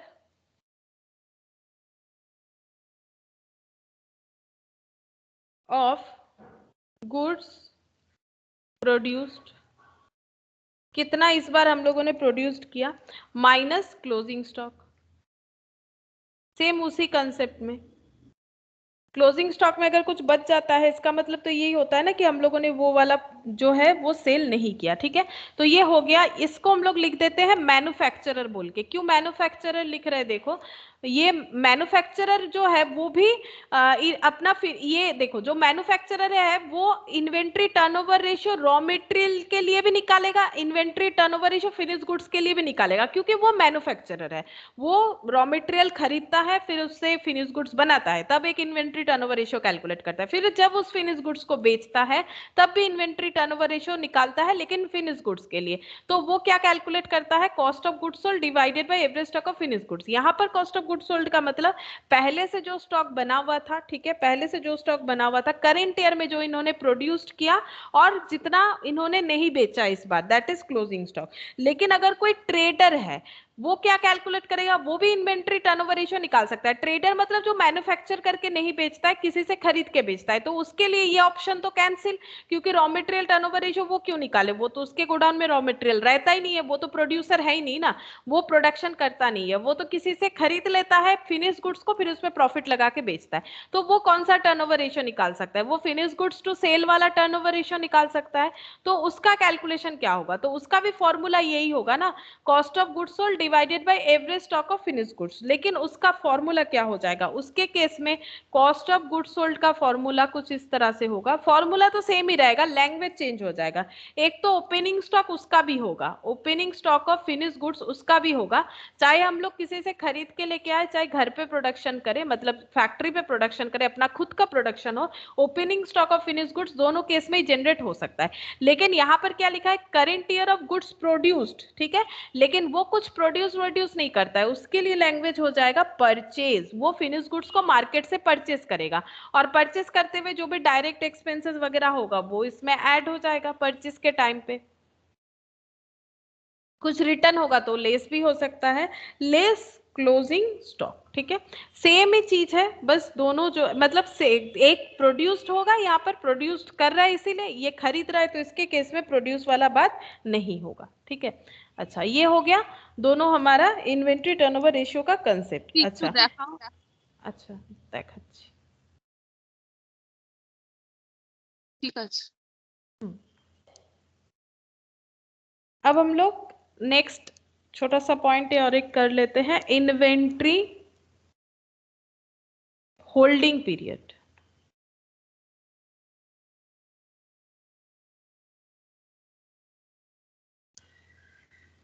inventory holding period का मतलब है जब रॉ मटेरियल गोडाउन से फैक्ट्री में जाता है तो वो कितने गैप में जा रहा है। मतलब एक बार रॉ मटेरियल चला गया, ठीक है, फिर मान लो 15 डेज बाद फिर रॉ मटेरियल गया, तो ये 15 डेज बाद जो जा रहा है इसका मतलब रॉ मटेरियल होल्ड कितना दिन हो रहा है, 15 दिन। फिर आफ्टर 15 डेज फिर जाएगा, या फिर 1 मंथ के गैप में, या फिर 2 डेज के गैप में। तो ये जो गैप क्रिएट हो रहा है उतने दिन इन्वेंट्री होल्ड हो रहा है गोडाउन में, ठीक है, चाहे वो फिनिश गुड्स के हिसाब में हो चाहे वो रॉ मटेरियल के हिसाब में हो, ठीक है। तो इन्वेंट्री होल्डिंग पीरियड का मतलब ये होता है। तो इसको हम लोग कैसे कैलकुलेट करेंगे, यहाँ पर हम लोग लिख सकते हैं 365 डेज, या फिर मंथली होगा तो 12 मंथ्स, या फिर वीकली होगा तो 52 वीक, ठीक है। एक साल में कितना दिन होल्ड हो रहा है वो हमें कैलकुलेट करना है। सपोज अगर 15 दिन के गैप में इन्वेंट्री हम लोग भेजते हैं तो इससे हम लोग पहले इन्वेंट्री टर्नओवर रेशियो निकालेंगे। तो ये होल्डिंग पीरियड कैसे निकालेंगे, 365 और 12 मंथ्स और 52 वीक जो भी हमें अप्लाई करना है, divided by inventory turnover ratio.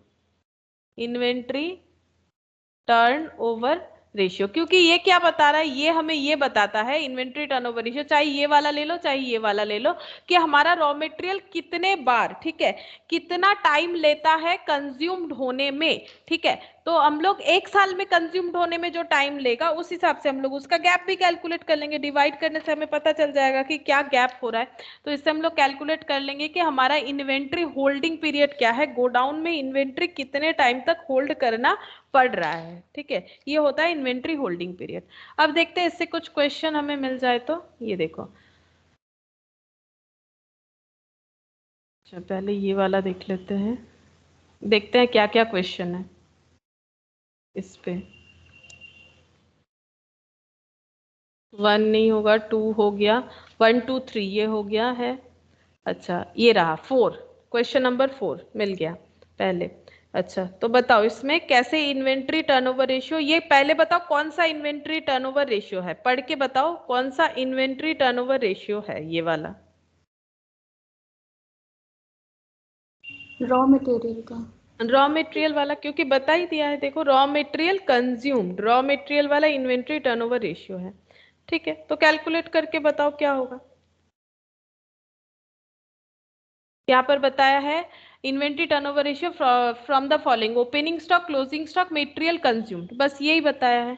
तो हम लोग को क्या कौन सा फॉर्मूला लगाना पड़ेगा, रॉ मटेरियल कंजम्पशन, क्योंकि रॉ मटेरियल के लिए बताया है ना। तो इलास्ट्रेशन 4, तो हम लोग निकालेंगे inventory turnover ratio equal to inventory turnover ratio.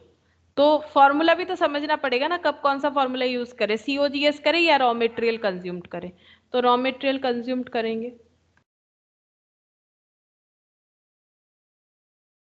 Divided by average stock. तो रॉ मटेरियल कंज्यूम्ड कितना हो जाएगा, रॉ मटेरियल कंज्यूम्ड जो है ओपनिंग स्टॉक प्लस क्लोजिंग, अच्छा ये दे ही रखा है 78,000, रॉ मटेरियल कंज्यूम्ड दे ही रखा है 78,000 रुपीज का रॉ मटेरियल कंज्यूम्ड हुआ है। एवरेज स्टॉक निकाल लेते हैं, तो average stock equal to opening plus closing divided by 2।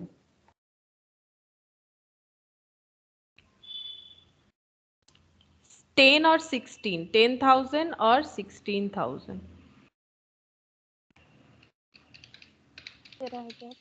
हाँ 13,000, 13,000 डिवाइड कर दो रुपीस रुपीस, क्योंकि रेशियो में कुछ यूनिट नहीं रहता है, यूनिट कभी नहीं आता है, क्योंकि रेशियो जो है वो सेम डेटा पे ही रेशियो कैलकुलेट होगा। 1 रुपीस है 1 किलो है, कभी रेशियो कैलकुलेट नहीं होता। दोनों रुपीस है, रुपीस रुपीस कैंसिल, डिवाइड कर दो। 6 आ जा रहा है ना, तो 6 क्या लिखेंगे, इसको क्या लिखना चाहिए, इसका एक हम लोग इस पे यूनिट अपने हिसाब से एक लिख सकते हैं, इसको हम लोग लिखेंगे टाइम्स। ठीक है, इतना बार मतलब 1 साल में 6 बार जो है इन्वेंट्री जो है वो फिनिश गुड्स में ट्रांसफर होता है, सॉरी रॉ मटेरियल जो है वो फिनिश गुड्स में ट्रांसफर होता है। तो ये आंसर हो जाएगा। तो ये हो गया 4th नंबर। चलो और देखते हैं और कोई ऐसा क्वेश्चन है। 5th नहीं,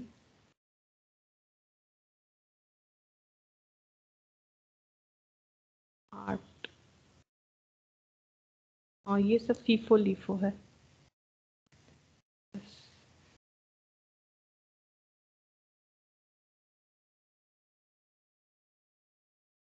ये तो हो गया।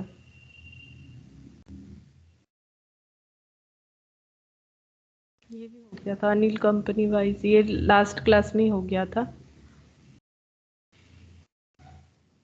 ये हो गया था 25% वहां पर था ये वाला। ये भी हो गया 15। ये टेबुलर मेथड है यूक्यू का 17। ये रॉ मटेरियल का परचेज प्राइस है 18, आई थिंक 18। हाँ, इन्वेंट्री टर्नओवर रेशियो निकालना पड़ेगा। देखो बताओ कितना होगा inventory turnover ratio, question number 18।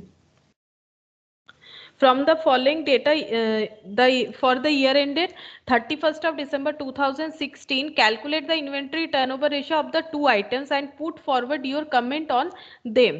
Material A और Material B पे हमें कैलकुलेट करके दिखाना है टर्नओवर रेशियो। तो मेटेरियल दिया हुआ है तो इसका मतलब हम लोग रॉ मटेरियल वाला इन्वेंट्री टर्नओवर रेशियो निकालेंगे। Opening stock plus opening stock purchase और क्लोजिंग स्टॉक दे रखा है और कुछ नहीं बताया, और हमें कमेंट भी करना है।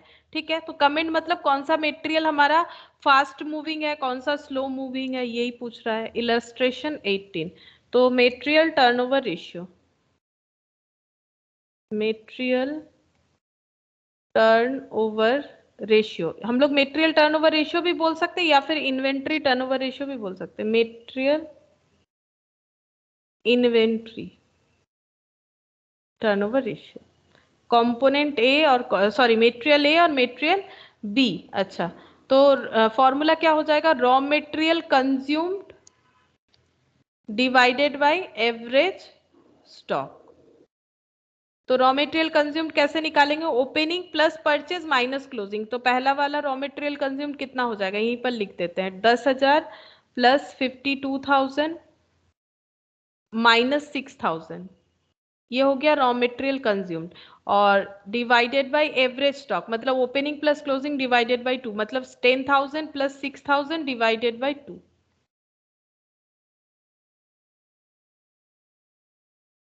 तो फिर बी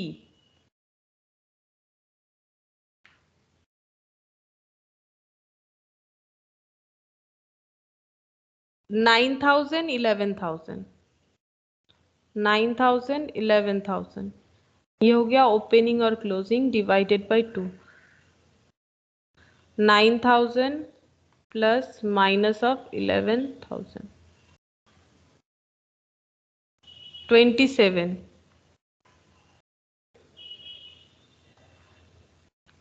10,000 प्लस 52,000, ये वाला 7 आ रहा है। अच्छा, ये 7 टाइम्स आ गया। अच्छा, ये वाला नहीं की 9,000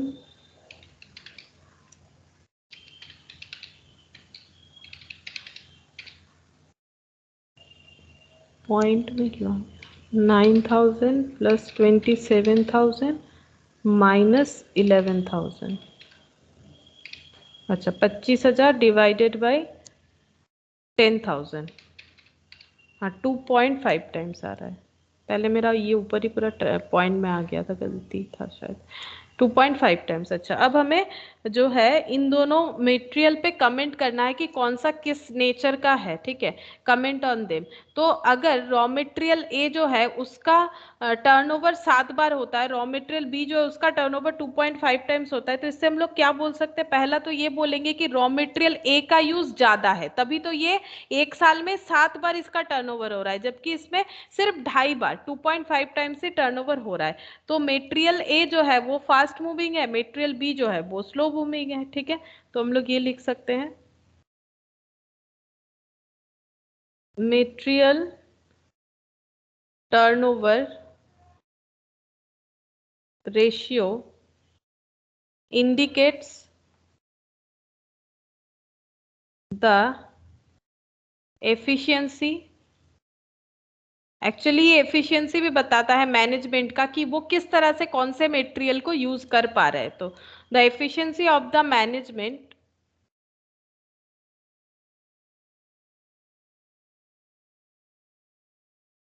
with which they are able to utilize their inventory। किस तरह से वो अपना इन्वेंट्री को जो है कंट्रोल मतलब मैनेज कर पा रहे हैं, प्रॉपर यूटिलाइज कर पा रहे हैं। It indicates the existence or non-existence of non-moving item. मतलब इससे हमें ये भी पता चलेगा, अगर मान लो इन्वेंट्री टर्नओवर रेशियो कुछ मतलब जीरो आ रहा है, कुछ हो ही नहीं रहा है, या फिर बहुत कम आ रहा है, तो हम लोग ये पता कर सकते हैं कि क्या हमारे रॉ मटेरियल में गोडाउन में हमारे पास क्या कोई ऐसा रॉ मटेरियल है जो स्लो मूविंग तो छोड़ो मतलब मूव ही नहीं करता है, ठीक है। क्या ऐसा कोई नॉन मूविंग आइटम है? अगर है तो वो उसका कॉस्ट हमें और बेयर नहीं करना चाहिए, मतलब उस तरह का आइटम हमें और नहीं खरीदना चाहिए। इससे ये भी डिसीजन ले सकते हैं जो चीज का जरूरत ही नहीं है उसको खरीद के उस पर पैसा ब्लॉक की क्यों करें, उसको रखने का खर्चा ही जो है वही क्यों हम लोग निकाले, ठीक है। तो इसके लिए हमें क्या करना पड़ेगा, हम लोग ये भी चेक कर पाएंगे कि नॉन मूविंग आइटम कुछ हमारे गोडाउन में एग्जिस्ट कर रहा है या फिर नहीं है, ये भी हम लोग आइडेंटिफाई कर सकते हैं। अच्छा, नेक्स्ट यहाँ पर अच्छा और क्या, स्लो मूविंग अगर कुछ है तो स्लो मूविंग भी आइडेंटिफाई कर सकते हैं। डोरमेंट आइटम मतलब जिसका यूज ही नहीं होता है, in inventory.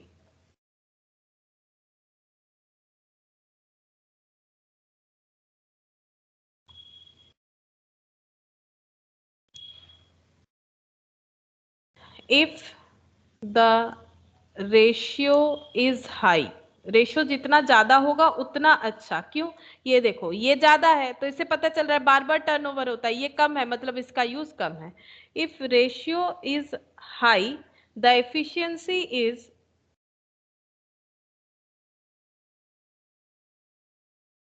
is said to be high, and on the other hand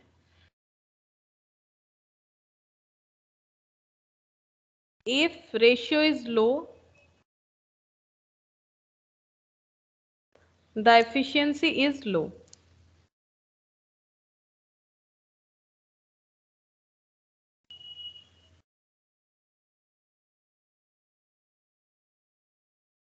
तो कंक्लूजन क्या हो जाएगा? कंक्लूजन ये है, इन व्यू ऑफ अबव। तो आगे कौन सा है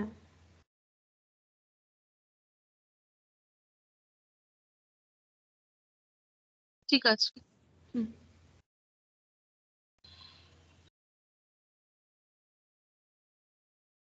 in view of above we can say that material A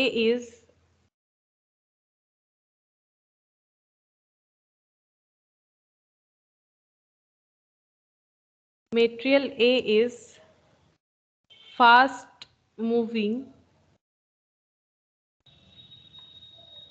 than material B, and also can say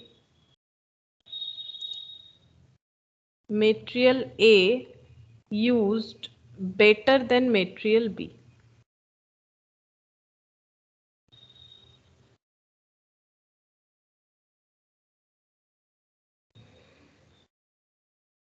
तो ये हम लोग अपने हिसाब से कमेंट लिख सकते हैं, ठीक है। अच्छा 18, 19, 20 ये तो अलग क्वेश्चन था, ये ऑलरेडी हो गया। अब इस पीडीएफ में देखते हैं क्या क्या क्वेश्चन हो सकता है। उस स्लाइड ठीक,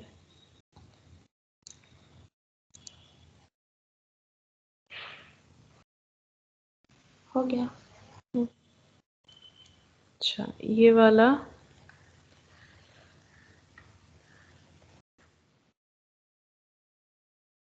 यहाँ पर ऐसा कोई क्वेश्चन है क्या, चेक कर लेते हैं।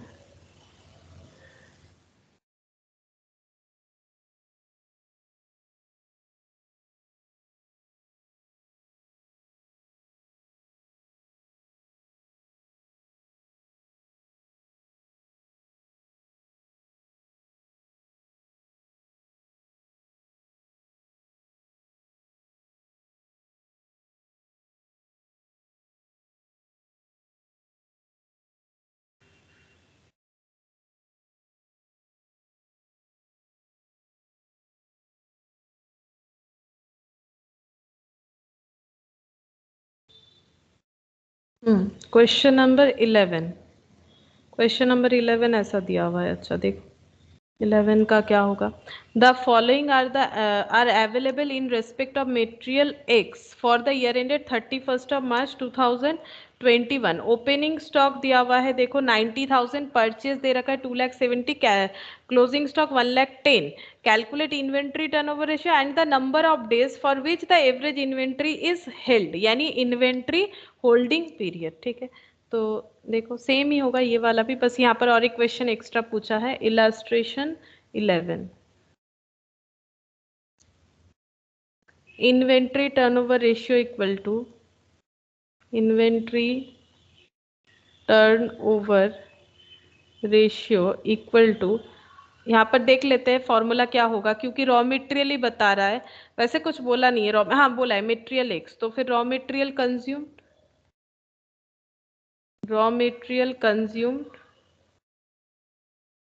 यहाँ पर कॉस्ट ऑफ भी लिख सकते हो, cost of raw material consumed, जैसे कॉस्ट ऑफ गुड्स सोल्ड वैसे cost of raw material consumed, मतलब जो रॉ मटेरियल कंज्यूम किया उसका कॉस्ट क्या है। Average stock of raw material, ये हो गया। अब हम लोग निकालेंगे कॉस्ट ऑफ मटेरियल कंज्यूम्ड कितना होता है।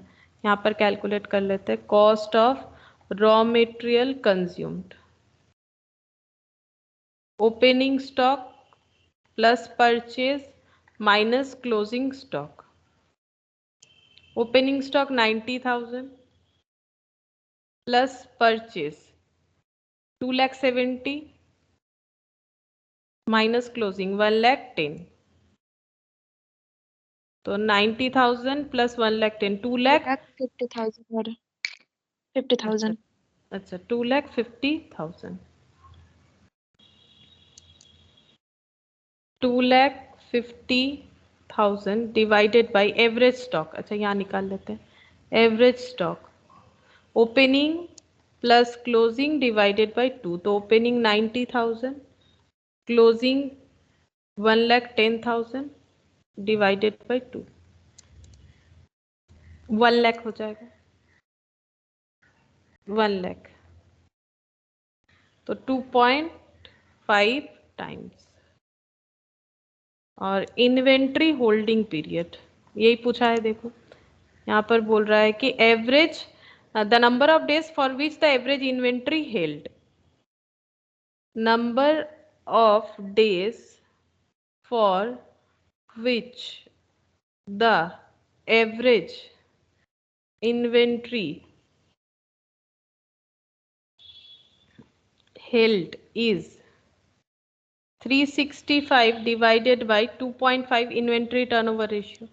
तो 365 डिवाइडेड बाय 2.5 कितना होता है देखो, 146 डेज। तो 146 डेज, ठीक है। अब ऑप्शन जैसा रहेगा, अगर मंथली होता है तो हो सकता है कि मंथ में आंसर रहे तो 12/2.5 करना पड़ेगा, वीकली होगा तो 52 वीक डिवाइडेड बाय 2.5 करना पड़ेगा। तो इससे हम लोग कैलकुलेट कर सकते हैं। तो यहाँ पर इसका मतलब जो है ये ऐसा हो रहा है कि 146 डेज बाद जो है मेटेरियल फिनिश गुड्स में ट्रांसफर होता है। जैसे ये 2,50,000 रुपीज का मेटेरियल कंज्यूम्ड हो जाता है 1 लाख में से, ठीक है, तो 2.5 हो गया। तो 365 में ये 365 डेज में 2.5 करके, क्योंकि ये पूरे साल भर का टर्नओवर है, तो अगर 2.5 टाइम्स टर्नओवर होता है तो गैप कितना रहता है, तो 2.5 टाइम्स टर्नओवर होता है पूरे एक साल में, यानी 365 डेज में। तो एक बार टर्नओवर जब होता है वो कितने दिन के गैप में होता है, इसीलिए ये फॉर्मूला बना हुआ है, ठीक, कि एक बार टर्नओवर होगा तो वो कितना दिन बाद होगा, क्योंकि 2.5 टोटल 365 डेज में कंप्लीट होता है।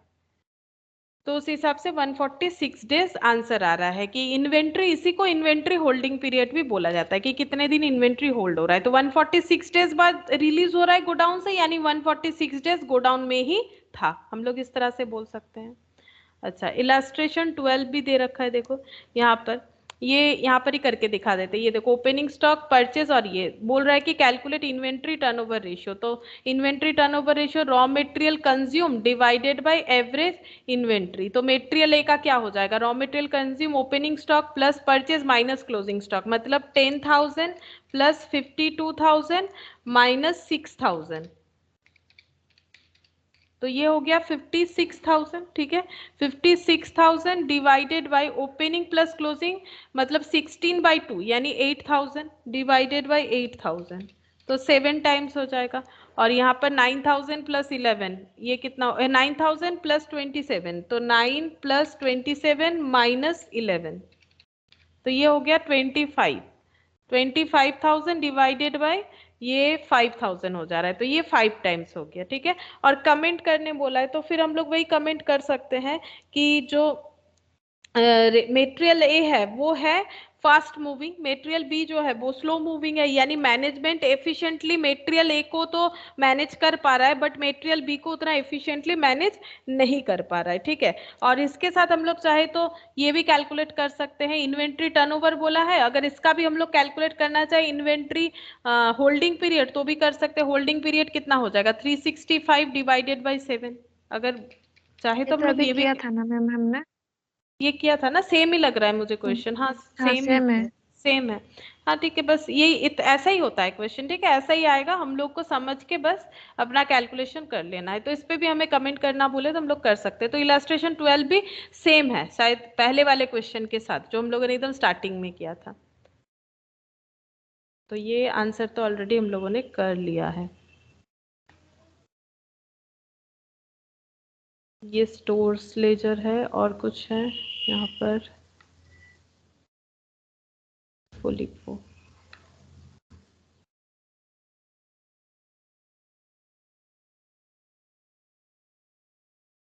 ठीक है, तो यहाँ तक हम लोगों ने जो भी किया था वो जो भी मतलब फॉर्मूला वगैरह सीखा वो तो कर लिया। अब एक छोटा सा और एक थ्योरी बता देते हैं आज, ठीक है, बस यही वाला बताएंगे, एबीसी एनालिसिस, ठीक है। यहाँ पर हम लोग एक और एक थ्योरी पढ़ते हैं, दैट इज एबीसी एनालिसिस। ये क्या होता है देखो,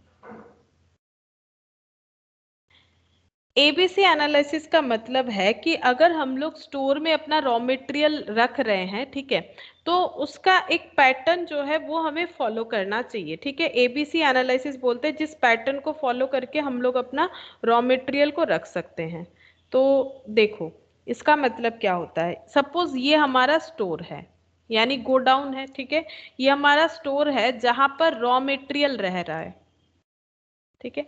तो यहाँ पर अलग अलग तरीके के रॉ मटेरियल रह सकते हैं, जैसे कि मोस्ट इम्पॉर्टेंट, लेस इम्पॉर्टेंट, या फिर मॉडरेटली इम्पॉर्टेंट। मतलब एक चीज होगा कि बहुत ज्यादा इम्पॉर्टेंट होगा, कुछ ऐसा रॉ मटेरियल होगा जो उतना मतलब लेस इम्पॉर्टेंट भी नहीं है, और मतलब जैसे तुम लोग पढ़ाई करते हो तो उसमें तुम लोग का क्वेश्चन ऐसा होता है, जैसे मान लो कि जब तुम लोग कॉलेज स्कूल में पढ़ते थे तब फाइनल अकाउंट्स बहुत इंपॉर्टेंट होता था क्योंकि सबको पता है कि एक फाइनल अकाउंट्स आएगा ही आएगा, ठीक है, तो वो मोस्ट इंपॉर्टेंट क्योंकि उसको करना ही है, उसमें मार्क्स भी ज्यादा रहता है, सीखना भी चाहिए पहला बात है, लेकिन अगर मार्क्स के बेसिस पे देखें तो वो मोस्ट इंपॉर्टेंट हो जाता है, ठीक है।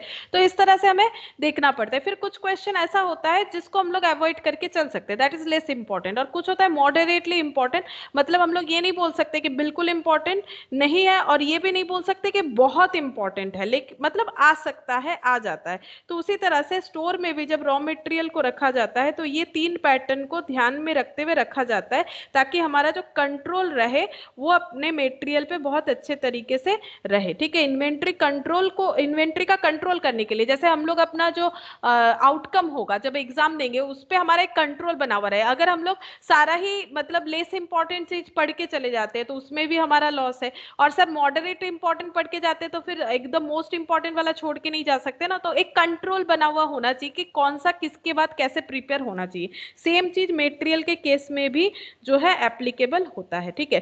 तो यहाँ पर हम लोग अपने मटेरियल को 3 तरह से जो है डिवाइड कर लेते हैं, ठीक है, 3 तरह से डिवाइड कर लेते हैं।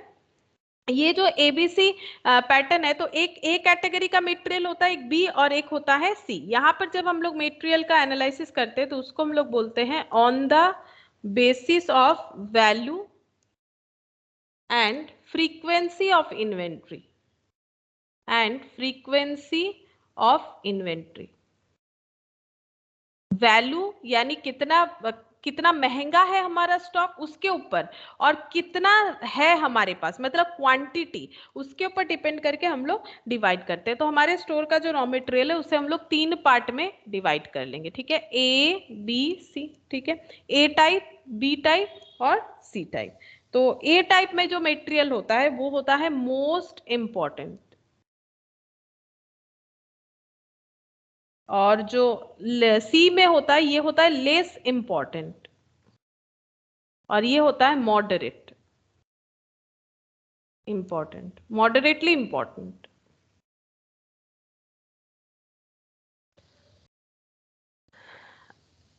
अच्छा, अब अगर जो मटेरियल सबसे ज्यादा इंपॉर्टेंट है उसमें हमें देखो हम लोगों ने यहाँ पर 2 पैटर्न में इसका जो टाइप्स है उसको डिसाइड किया है on the basis of value and frequency, ठीक है। तो फ्रीक्वेंसी जैसे ये मटेरियल स्टोर में हमारा होना चाहिए लेस नंबर ऑफ आइटम्स, जो ए टाइप आइटम्स होगा उसका क्वांटिटी कम होना चाहिए, ठीक है। जैसे कि एक एग्जांपल ले रहे हैं, ये कोई पर्टिकुलर, ये कोई यूनिवर्सल रेट नहीं है, ये 10% जो है ये मैंने जस्ट अपने मन से एग्जांपल लिया है कि अगर 10% हमारा ए टाइप ऑफ मटेरियल रहेगा क्योंकि ये मोस्ट इंपॉर्टेंट है, तो फिर बी टाइप ऑफ कितना रहेगा और सी टाइप ऑफ कितना रहेगा, क्योंकि ये महंगा है। मोस्ट इंपॉर्टेंट क्यों है? क्योंकि ये महंगा है। तो इस पे पूरा पहले लिख लेते हैं, देखो लेस नंबर ऑफ आइटम्स होना चाहिए but the value of this item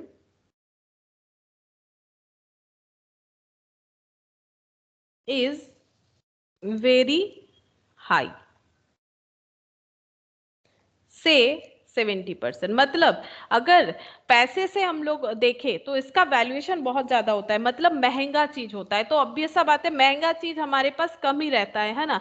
सबका जो भी फाइनेंशियल कंडीशन है तो महंगा वाला चीज सबके पास कम रहता है, ठीक है। अपने अपने फाइनेंशियल कंडीशन के हिसाब से हमारे लिए कुछ चीज महंगा होता है, कुछ चीज कम महंगा होता है, कुछ सस्ता होता है। तो नॉर्मली महंगा वाला चीज बहुत सारा थोड़ी ना होगा, क्योंकि उसको कंट्रोल, देखो अब ऑर्गेनाइजेशन के हिसाब से सोचो, महंगा मटेरियल बहुत खरीद लिया, खरीदने से तो नहीं होगा, उसे हमें मेंटेन भी करना पड़ेगा, क्योंकि अगर वो लॉस हो जाता है तो उस पर हमारा बहुत सारा पैसा जो है वो बर्बाद हो सकता है, ठीक है। तो महंगा चीज हमारे पास क्वांटिटी में अगर देखो तो कम होगा, ठीक है, और इसका प्राइस ज्यादा होगा। तो यहां पर लिख देते हैं these are the very important valuable and critical item. महंगा क्यों होगा? ऑब्वियसली आइटम क्रिटिकल होगा, कम मिलता होगा मार्केट में, इसीलिए इसका डिमांड ज्यादा है। जो भी है, मतलब कोई चीज महंगा कब होता है? जब मार्केट में वो इजीली अवेलेबल नहीं होता है, या फिर अवेलेबल है भी तो लेने वाले बहुत है। तो देखो लेस नंबर ऑफ आइटम्स, ठीक है, यहाँ पर जैसे कि 20, तो क्वांटिटी में कम होगा लेकिन इसका वैल्यूएशन करोगे तो बहुत ज्यादा होगा। Number of items will increase, मतलब ए के कंपैरिजन में यहाँ पर नंबर ऑफ आइटम्स थोड़ा सा इंक्रीज हो सकता है। जैसे मान लो ये 20% है, स्टोर में जितना टोटल स्टॉक है उसमें ए आइटम 10% अगर है तो बी आइटम होगा 20%, ठीक है। और इसका वैल्यू जो है वो उतना कम भी नहीं होगा ज्यादा भी नहीं होगा। Value is suppose approximate to 20%, ठीक है। इसको हम लोग एवरेज आइटम बोलेंगे, यानी कि एवरेज आइटम है, ना सस्ता ना महंगा, ठीक है। अच्छा, और जो लास्ट होगा तो इसका मतलब अगर या 10% ए आइटम है 20% बी आइटम है तो सी आइटम कितना परसेंट होगा? इसका मतलब 70 नंबर ऑफ आइटम इज 70%। और इसका वैल्यू कितना होगा? वैल्यू इज कितना? अगर ये 70% है, ये 20% है, ये सब मैंने जस्ट एक एग्जाम्पल लिया है। इसमें ऐसा कोई जरूरी नहीं है कि ऐसा ही हो, ठीक है। ये 5% भी हो सकता है या ये 15% भी होगा, जैसे जिस ऑर्गेनाइजेशन में है, लेकिन ये उससे थोड़ा ज्यादा होगा क्वांटिटी में, ये सबसे ज्यादा होगा, ये चीज समझाना है। तो ये 70% है, ये 20% है, तो ये कितना परसेंट होगा? वैल्यू क्या होगा? बहुत ही सस्ता होगा इन दोनों के कंपैरिजन। हाँ, तो ये हो गया 10% हो जाएगा ना, 70 और 20 90 और ये 10% हो जाता है। तो value is 10% of total item. Total item का सिर्फ 10% ही वैल्यू इसमें इनकट होगा। ये नॉट वेरी वैल्यूएबल, ये उतना वैल्यूएबल आइटम नहीं होता है, ठीक है। अच्छा, अब सबसे ज्यादा कंट्रोल कौन से आइटम पे चाहिए होगा? ए या बी या सी पे? बोलो, कंट्रोल सबसे ज्यादा किस पे चाहिए हमें? सबसे ज्यादा हम लोग किस एक को, ठीक है, जो महंगा चीज होता है हम लोग उसको बहुत अच्छे तरीके से, बहुत मतलब प्रिकॉशन के साथ रखते हैं, तो कंट्रोल जो है वो सबसे ज्यादा ए पे होगा। ए का वैल्यू क्योंकि हाई है तो इस पे कंट्रोल जो है वो स्ट्रिक्ट होगा ए पे, ठीक है। ए पे स्ट्रिक्ट होगा, इस पे मॉडरेट होगा, ठीक है, इस पे मॉडरेट होगा कंट्रोल, और इस पे जो है कैजुअल रहेगा, उतना भी इस पे कंट्रोल करने का जरूरत नहीं होगा, ठीक है। तो ये होता है एबीसी एनालिसिस। वैसे बहुत सारा प्रोसेस से होता है ये। एक्चुअली कौन सा पोर्शन हम लोग पढ़ रहे हैं? ये हम लोग पढ़ रहे हैं कि इन्वेंट्री कंट्रोल, ठीक है। इन्वेंट्री को कैसे कंट्रोल कर सकते हैं? इन्वेंट्री कंट्रोल हम लोग एबीसी एनालिसिस को फॉलो करके हमारे गोडाउन में जो स्टॉक ऑफ रॉ मटेरियल है या इन्वेंट्री जो भी बोलो उसे कंट्रोल कर सकते हैं। इसके अलावा भी और भी बहुत सारा मेथड होता है, जैसे कि FSN मेथड होता है, VSD होता है, सॉरी VED मेथड होता है, HML मेथड होता है। तो ये मेथड भी हम लोग आगे पढ़ेंगे, ठीक है।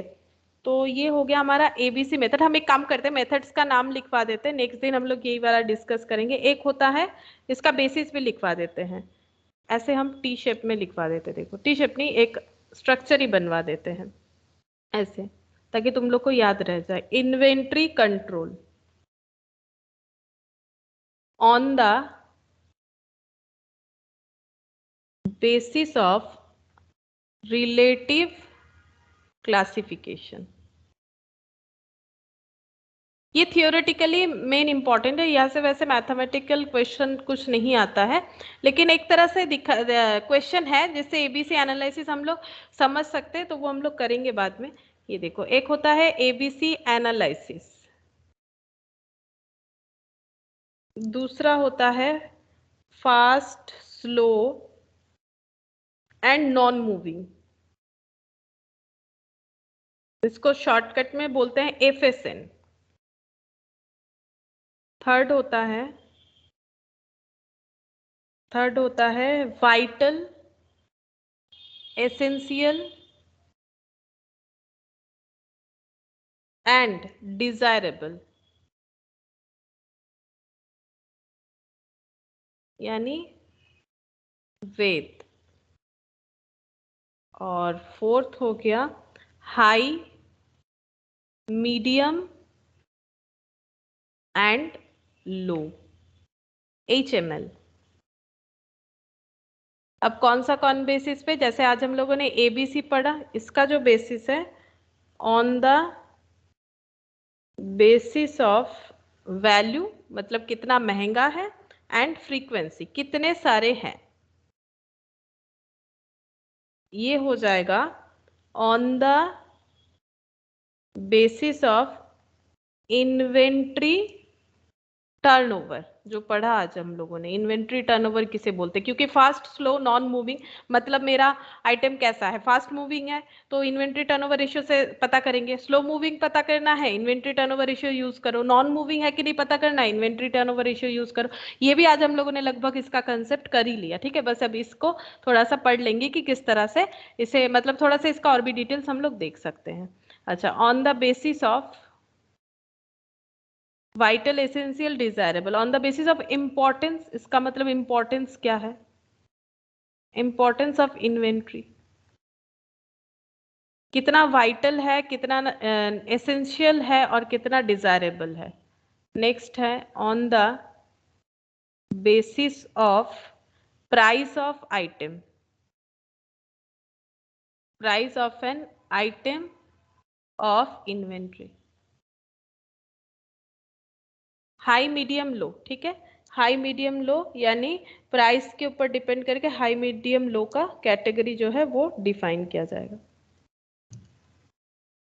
नेक्स्ट दिन हम लोग एबीसी एनालिसिस पे एक क्वेश्चन करके देख सकते हैं, जैसे कि ये देखो, तुम लोग चाहो तो एक बार घर पे इसको देख सकते हो कि कैसे होगा। इलास्ट्रेशन ये वाला जो है इस पे इलास्ट्रेशन 9 देख सकते हो, ये देखो इलास्ट्रेशन 9 जो है,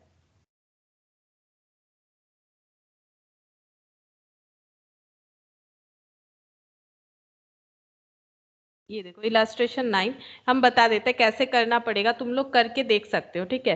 जैसे ये देखो, from the following details draw a plan of ABC selective control, ABC item का हमें यहाँ पर एक स्टेटमेंट बनाने के लिए बोला गया है। तो ये देखो 7000 यूनिट आइटम दिया हुआ है 1 से लेके 12 तक, बस इतना ही है क्वेश्चन। ये देखो 1 से लेके 12 तक आइटम दे रखा है, हमें एबीसी एनालिसिस पे इन आइटम को रैंक करना है, ठीक है। यूनिट कॉस्ट बोल रखा है, मतलब एक यूनिट का कॉस्ट 4.450। तो हम लोग कैसे रैंक करेंगे, तो हमें कैसे करना चाहिए, हम स्ट्रक्चर बता देते हैं, ये बिल्कुल मतलब आसान सा काम है, तुम लोग करके रखो, ठीक है। नेक्स्ट दिन मुझे बताना कि क्या होगा, हम यहाँ पर दिखा देते हैं। जैसे देखो हम लोग क्या क्या कॉलम बनाएंगे, आइटम, ठीक है, आइटम जैसे 1 लिख दिया, यूनिट, ठीक है, यूनिट लिख दिया, पहला जितना होगा परसेंटेज ऑफ टोटल यूनिट, क्योंकि हमें दो चीज कैलकुलेट करना है, एक हमें देखना है कि टोटल यूनिट का कितना परसेंट है ये वाला आइटम और उसका कॉस्ट क्या है, तो यूनिट कॉस्ट टोटल कॉस्ट ये कॉलम होगा, तो तुम लोग कर सकते हो टोटल कॉस्ट और percentage of total cost, percentage of total cost, और लास्ट कॉलम हो जाएगा रैंक, ठीक है। रैंक जैसे ये देखो पहला आइटम जो है हम लोग सीरियली लिखेंगे, पहला आइटम हमारा है 7000 यूनिट, ठीक है। अच्छा 7000 यूनिट हो गया। दूसरा, एक मिनट, फिर बोल रहा है कि यूनिट कॉस्ट 4.450, यूनिट कॉस्ट लिख देते 4.450, तो टोटल कॉस्ट हम लोग निकाल ही सकते हैं, बोलो टोटल कॉस्ट कितना होगा, 7000 इंटू 4.450, टोटल कॉस्ट हो जाएगा 31,150, इंटू करने से ही पता चल जाएगा, ठीक है। अच्छा, परसेंटेज ऑफ टोटल यूनिट्स ये हम लोग कैसे कैलकुलेट कर सकते हैं, अगर हम लोग टोटल यूनिट्स मान लेते हैं 100, तो हम लोग उस हिसाब से कैलकुलेट कर सकते हैं कि टोटल में कितना है। तो उसके लिए क्या करना पड़ेगा, सबसे पहले हमें ये यूनिट का टोटल कर लेना चाहिए। ये देखो टोटल यूनिट कितना है, 7000, 4000, इसको टोटल करके देखो कितना हो रहा है, 7000 plus 4000 plus 1500 plus 29,000 plus 10,000 plus 40,000 plus 60,000 plus 13,000 plus 10,000 29,000 और 11,500 और 4,000, मतलब टोटल यूनिट है 21,000। ये देखो टोटल यूनिट है 2,19,000, उसमें से वन आइटम है 7,000, तो कितना परसेंट है कैसे निकालोगे, टोटल में वन आइटम का जो क्वांटिटी है वो 7,000 है, तो कितना परसेंटेज ऑफ क्वांटिटी हो जाएगा, 7,000 डिवाइडेड बाय 2,19,000 इंटू 100, कितना हो रहा है देखो, 7,000 divided by 2,19,000 into 100, percentage calculate हो जाएगा 3.19। हाँ हाँ 3.196 ऐसे दिया हुआ है, हम लोग पॉइंट के बाद 4 डिजिट ले लेते हैं, चलो 3.1963। जब कुछ नहीं समझ में आता है हम लोग पॉइंट के बाद 4 डिजिट ले सकते हैं, इतना परसेंट है टोटल आइटम का।